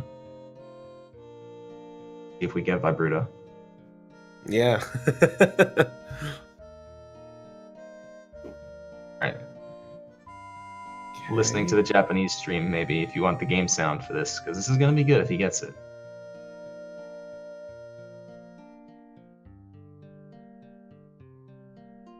Ah, dang.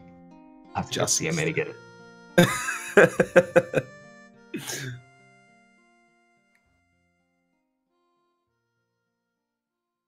Alright, CMA successfully beats Phantom Ganon, just as Inu successfully gets the Boomerang.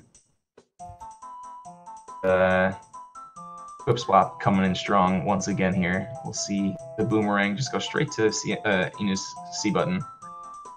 Boomerang is a child-only item.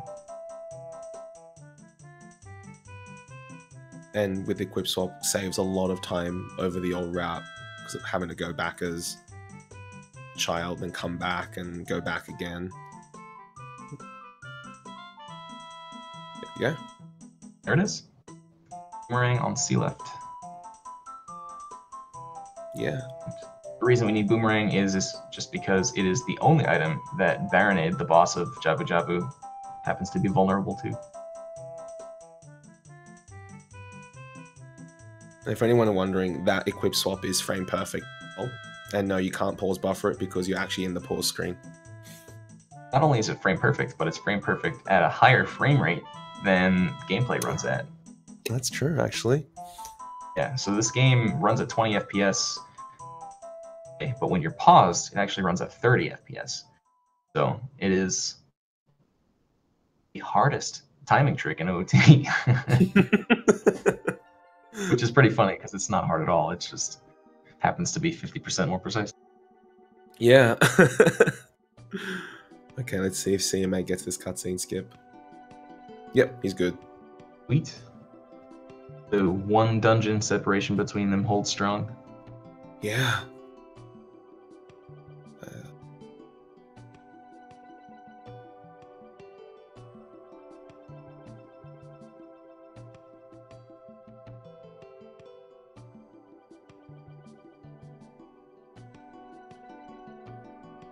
I'm still amazed that CMA went for a 16th for Vagia.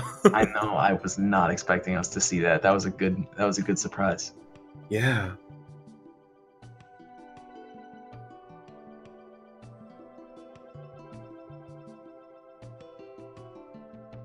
Baronade down. CMA is about to use one of his 2 remaining bomb chews to enter Jabu's belly. So CMA had 8 bomb chews to spare.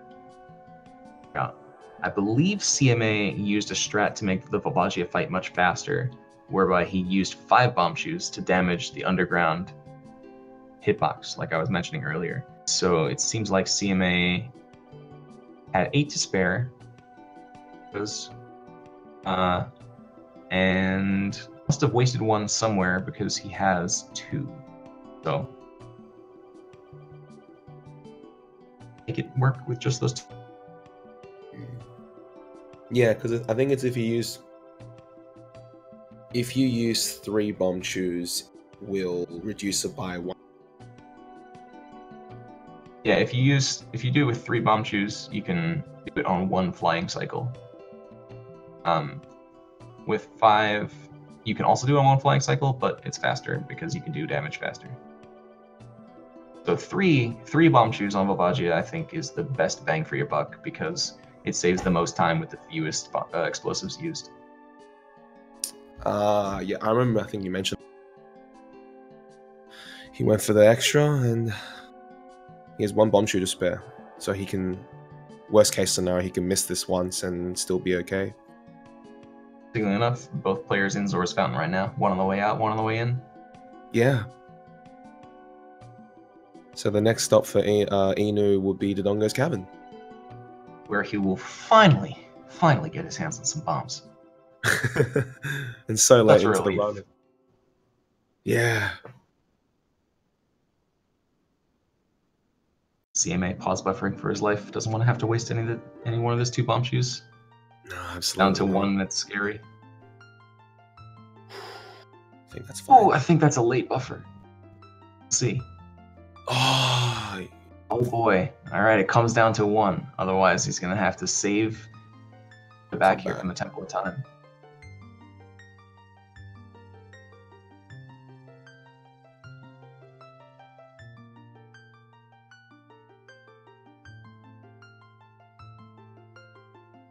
Alright, here we go. Come on, man, you can do it.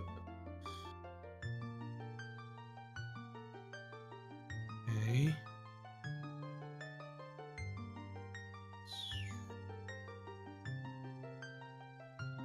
I was way early this time just to be safe.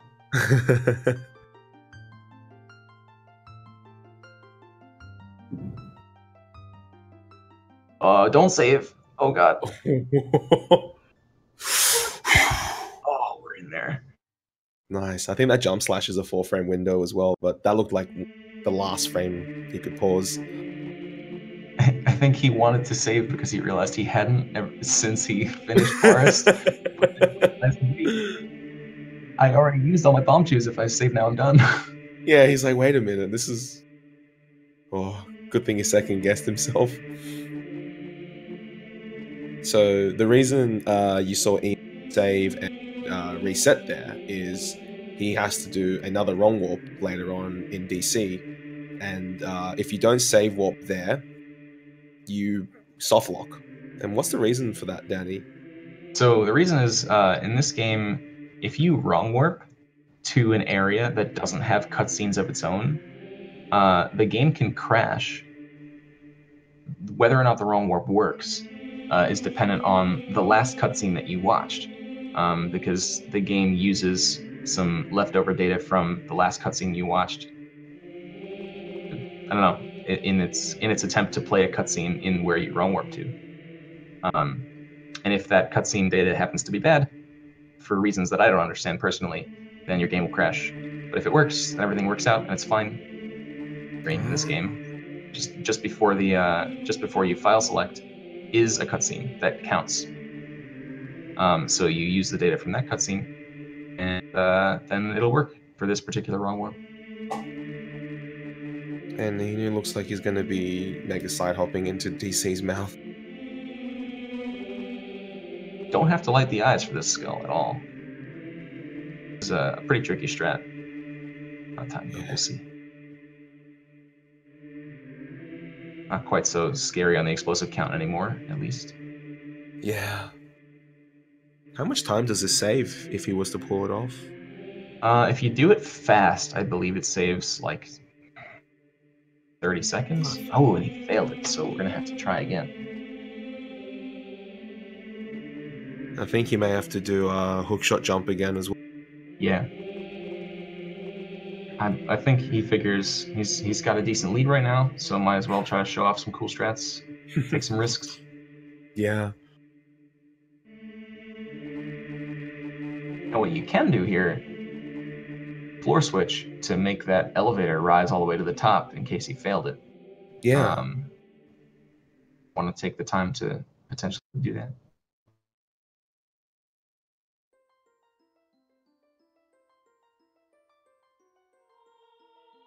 So this hookshot jump, I remember earlier in the graveyard when we were entering Shadow Temple, we talked about hookshot jumps and how interrupting hookshots connecting with something can cause Link to just fly up in the air. In this case, dying on the lava. Just so happens that we can die on the exact same frame that our hookshot connects with that ladder, and that shoots us straight up in the air. And Fairy, you can revive at the new height of the bridge. So it looks like Ian is going to go for it again, and chat just pointed out that we actually have another chance at Vibruto. Oh, here we go. So those of you in the English stream, jump into the Japanese stream now and see if we can pull it off.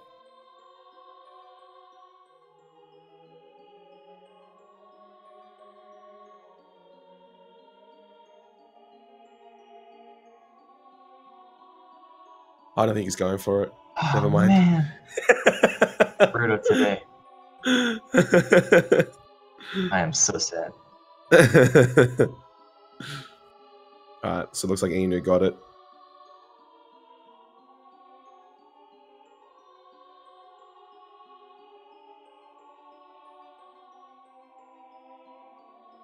So not only does that trick skip the need to light the eyes of the skull to open the mouth, it skips the need to complete the room just before King Dodongo, because you super slide out of bounds and hit the loading zone for the boss room behind the door. Nice. So CMA about to equip swap his boomerang. Nice, first try. I think you realize you have to equip hovers as well. Alright, so Inu taking a bunch of lava damage here because the wrong warp that we're about to do just happens there's lava in this room, so nice and easy to get down to low health.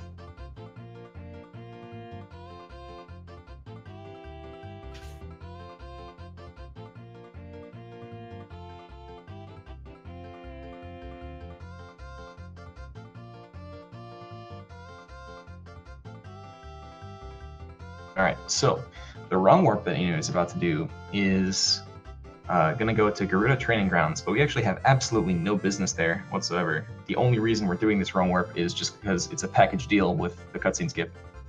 Really all we want to do. Otherwise, if we don't skip this cutscene, we're going to be talking to Darun for a while out on Death Mountain Trail, and that's no fun. So we're going to do this wrong warp as a means of not doing that.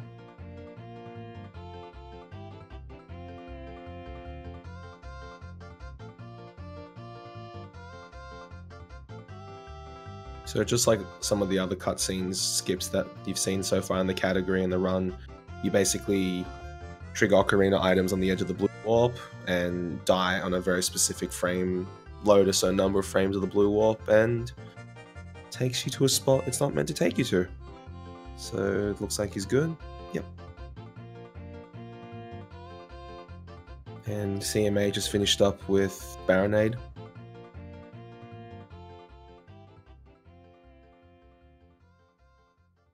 Give you guys an idea of how good the Ina's record for this category is. We're already past it. Ina's record finished like 30 seconds, 45 seconds ago. So a whole nother dungeon and Ganon to complete. So his PB is very, very, very good. Yeah, it's pretty ridiculous.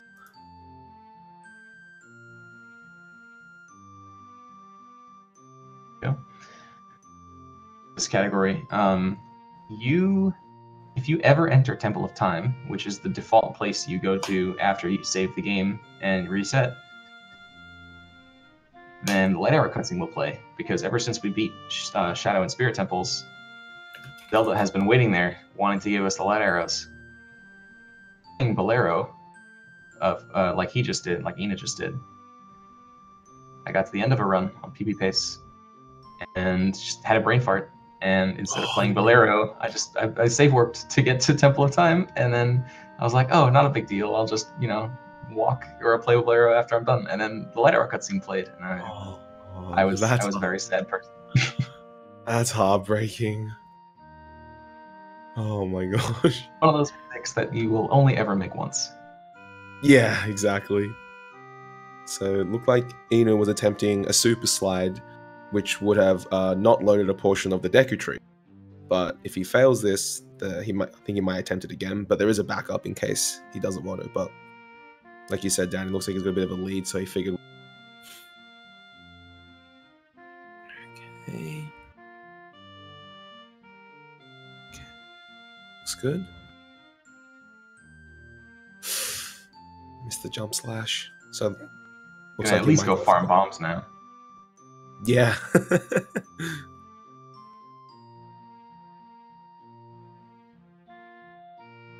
Got out at the end of the run. Oh wow, lucky him, got bombs on the first try. There is a 1/16th chance that you get bombs from bushes, and a lot of bushes there, so the chance is better than 1/16th, but still lucky to get them right away like that.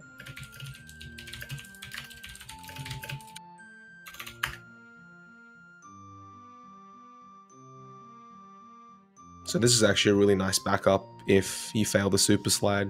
Not that much slower, but it's good to know you've always got alternatives in a run where everything is so risky. Got on the area boundary here, skipping a load trigger for the room that the Deku Tree is in. Deku Tree is normally supposed to be dead here with his mouth closed. The mouth happens to be an object in this game as opposed to just regular old area collision. And so the object unloads when the room unloads, and you can just enter the...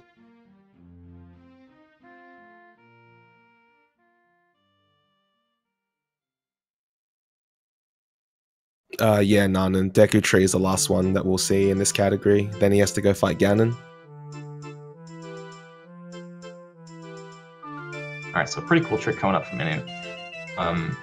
The Deku Tree is another dungeon that just happens to have good enough geometry to do a very, very boss key skip. Or I guess not boss key skip in a child dungeon, but a boss door skip. Failed it once, heading back to try again, but got the time and the explosives to do it.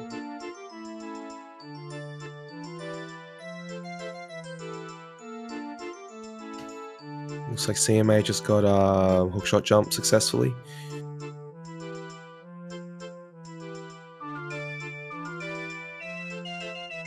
As Danny said, they've maintained this one dungeon difference pretty consistently throughout this run.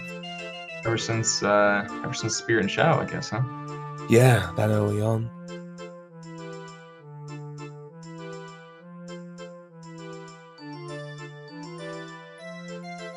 So it looks like Ian is going to go fight Goma now.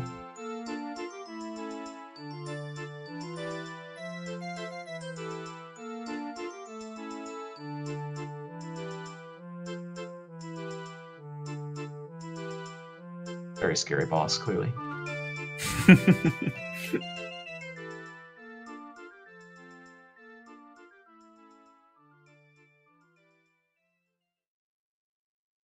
CMA opting to light the eyes of the Dodongo head instead of doing the out-of-bounds super slide. And what he just did was, if you talk to Navi on the same frame that you activate that floor switch, the floor switch actually stays activated for a while extra than it's supposed to. Normally, you're supposed to push a block on that floor switch so that and the door stays open while you run to it. But with that trick with the Navi text box, it stays open just long enough after you get off the switch to run to the door.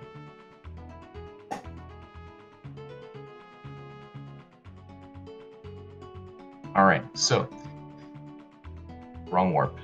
And I'm sure most of you know the wrong warp that we're about to do. It's the one that goes straight to Ganon's castle. It so happens that the door behind him, the big slab door, closed when he entered the room. And now as Child Link, you can clip through that. You can as Adult Link too, but it takes a lot of explosives and a lot of time, which we don't have. So in order to bypass that door, he save warped back to the beginning of the dungeon, and he's doing this skip again. This time, since the boss is dead, the door won't close behind him, and he's got a free pass from the blue warp, which he needs for the wrong warp, straight to the exit door.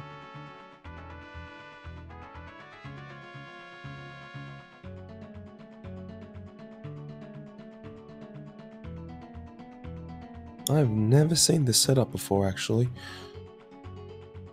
Huh. Okay. Works out.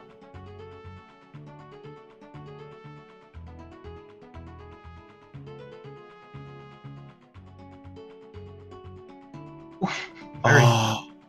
Oh, he was late. Yeah. That was the bad way to fail that cutscene skip. Yeah. And Mikami was talking about earlier, there's two ways to fail. You can fail early and just leave the boss room normally and trigger the cutscene. In this case, failing, you'd want to fail early because you can just enter the door again and try again right there. Failed late, so he's got to reset back to the Deca tree.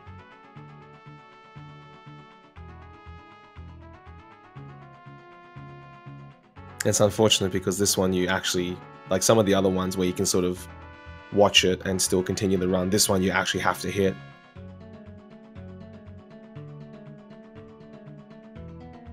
These mega flips unbuffered, man.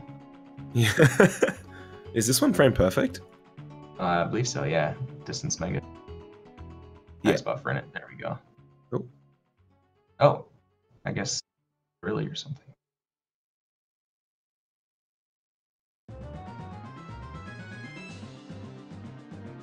Okay, this looks good.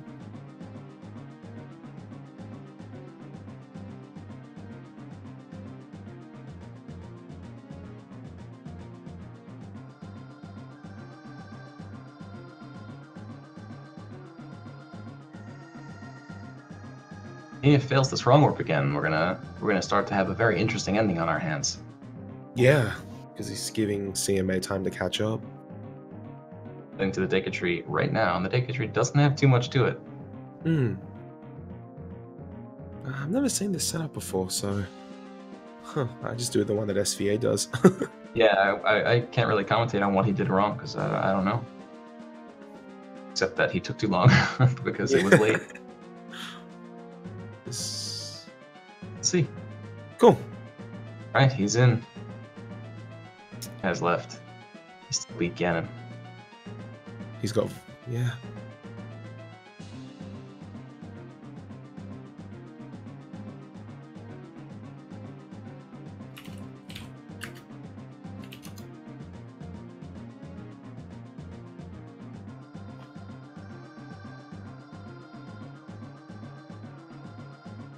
You guys are familiar with any percent runs. You might recall what Child Link does here in Tower Collapse. Child Link does a crazy Hess off of a falling rock. does it has all the way down the outside of the tower, clips through the railing, out of bounds, just barely hitting the loading zone to trigger a void warp down to the bottom of the tower. That trick becomes significantly easier.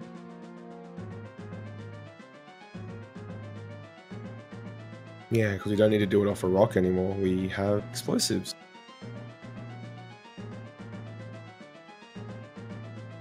As long as he doesn't get rock trolled. Alright, looks good. As he's hanging there off the edge waiting for the bomb to explode, a rock can fall on him and just void him out of bounds, and that happens to many people at the end of their runs, and right at the end of the run they lose a ton of time to bad luck. There's nothing you can do about it. But it looks like he got it. He's going for his 2 bombs. Oh my god. Okay. Right. Does that mean he'll get the kiss at the end?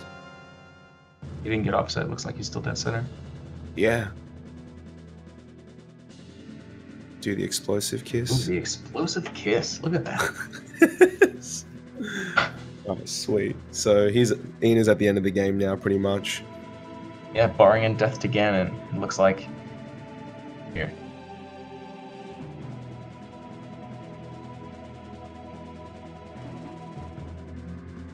CMA heading down to face Goma. Yep. Right on his tail as well. At this rate, I think Ina will probably still sub 2. Yeah, absolutely.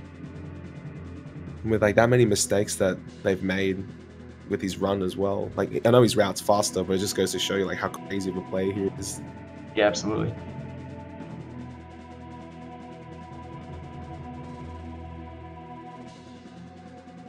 And CMA definitely on pace to come in underestimate as well. Yeah, and Really good job by both runners. yeah, like with the amount of like resets I've had to do, still coming under estimate's really impressive.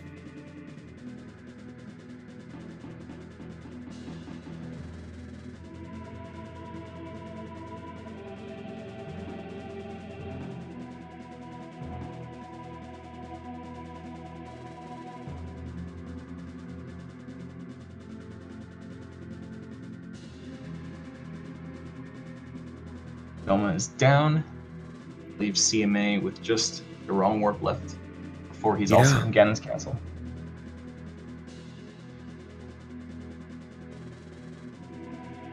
Alright, so entering the fight. And so the way Ganon fight works is actually pretty interesting. What in the world is he doing? Why is he playing Bolero? I don't know. Was it just a style again, maybe? I have no explanation for that.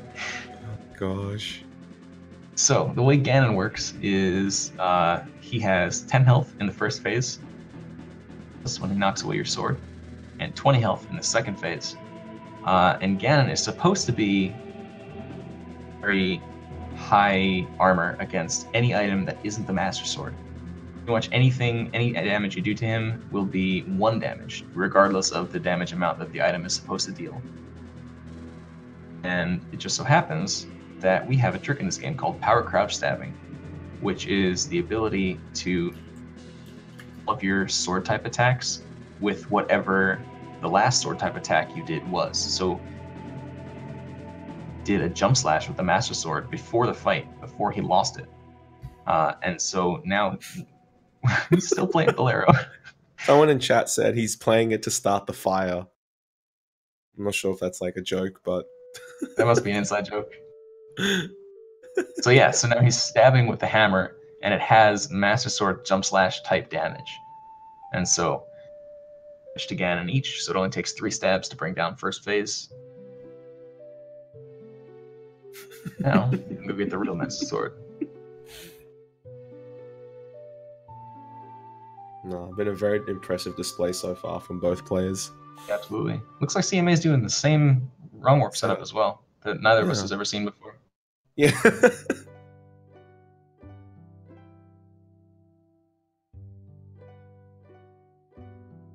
And Inu dealt the final blow in just under 2 hours.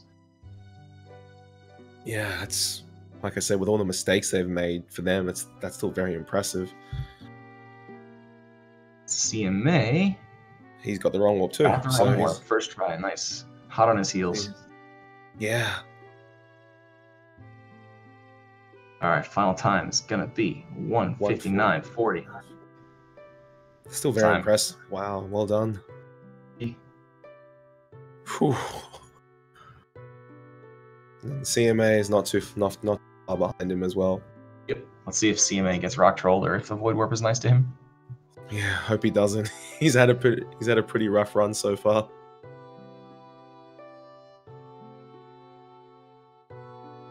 I mentioned earlier, coming in underestimate at this point. It might be like almost exactly 205. See?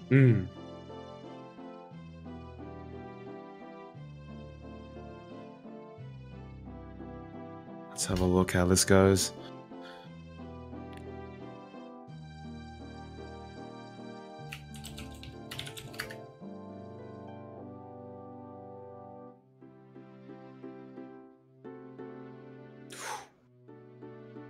Waiting for that rock to go away. Ooh, got knocked kind of out of That position. didn't work out, huh? Yeah. Hopefully he's got his backups ready. My god, the rubble. I know, I was so worried about that rubble. Okay, this Not looks only good. do you have to worry about random falling rocks, you have to worry about random falling rocks breaking apart and rolling into you anyway.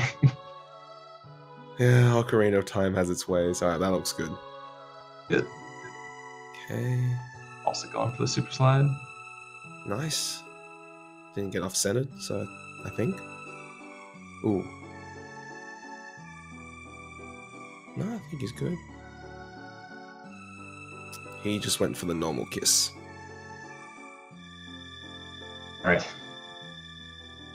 Alrighty. First try void warp with this setup. It might have been under 205, but I think at this point it's gonna be below 205, assuming he doesn't die again. Yeah.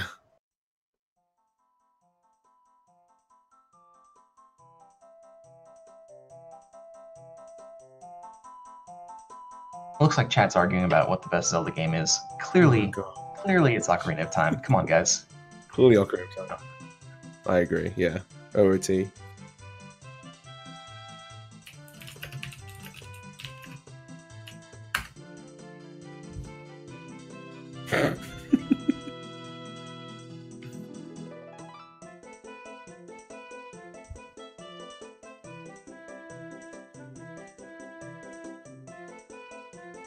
Alright, so this cutscene that that CMA is watching right now actually has a funny story behind it. Oh gosh, yeah, here we go. The amount of lag that this tower collapse generates can be random, depending on different like explosions or rock particles flying around. Depending on the pattern you get, it can lag more or less. And in a run like this, of course, that doesn't matter. But for people who are tassing this game, or people who are running any percent, that lag can matter for whether or not you get a PB. That lag can vary by as much as like 3 seconds, I think, which is a crazy amount of time just for a small amount of lag. So some PBs have died to just bad cutscene luck. This thing ever. All right, CMA doing something we didn't see any do, which is super sliding into this cutscene. It was use his hammer to maintain sword type damage against Ganon and make the fight go faster. But what CMA is doing with the super slide, you'll notice Link still has his shield up in this cutscene. Whatever reason that interrupts the animation of Link's sword getting knocked away, and so after cutscene ends, we'll have a little bit of a surprise. Though I'm sure you can already guess what it is. Yeah, this race has been really enjoyable because they've done different routes, and also when they've done the same parts, they've done different strats as well. So yeah, really cool. Yeah.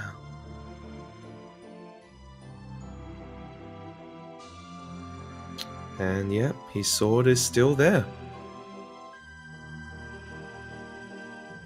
So in a category like a reverse dungeon, the fact that you have a Megaton hammer to still crouch stab with makes it that you don't have to do that super slide. But some categories where if you've only got your sword, getting that super slide is pretty crucial unless you want to take 10 hits with a hook shot or 10 hits with an arrow. You have Daconuts to spare. Daconuts are actually the best to use on him. Daconuts usually only stun things, but for some reason on Ganon they actually do a point of damage. And because you don't have to aim for his tail, you can just roll through his legs, smash a Daconut, and just area of effect damage. It works. I had no idea. If you ever find yourself in that situation and you have the Daconuts to spare, definitely use them. All right, low 205, as you said, Danny. Whew. Really good race. It was fun to commentate too. So thank you for joining me, Mikami. That was fun, man. No, thanks, Danny. That was a lot of fun. And thank you, Speed Gaming 3 and RTA in Japan. Final time. I guess it's gonna be like a 205, 13, 14. 14. Nice. All right. Whew. That was a really fun race. Secure it. And Glad you guys enjoyed it. yeah, I hope you guys enjoyed. That was a lot of fun to do. What's up next, I wonder? I am not sure. Let's check the schedule. Yeah. Like Rockman 2, any percent. Ooh. By a runner named Shoka. See if you boys. Oh, nope. Boys Sorry. Nope. Warp Run. Actually, the next thing that's coming up after this is Link's Awakening DX by a runner named Sakura and Hist. I guess maybe they're doing a race. Yeah, I guess so. Yeah. Alrighty. Guess we should have a host popping in soon to relieve us of our duties. Yeah. I'll message him in Discord.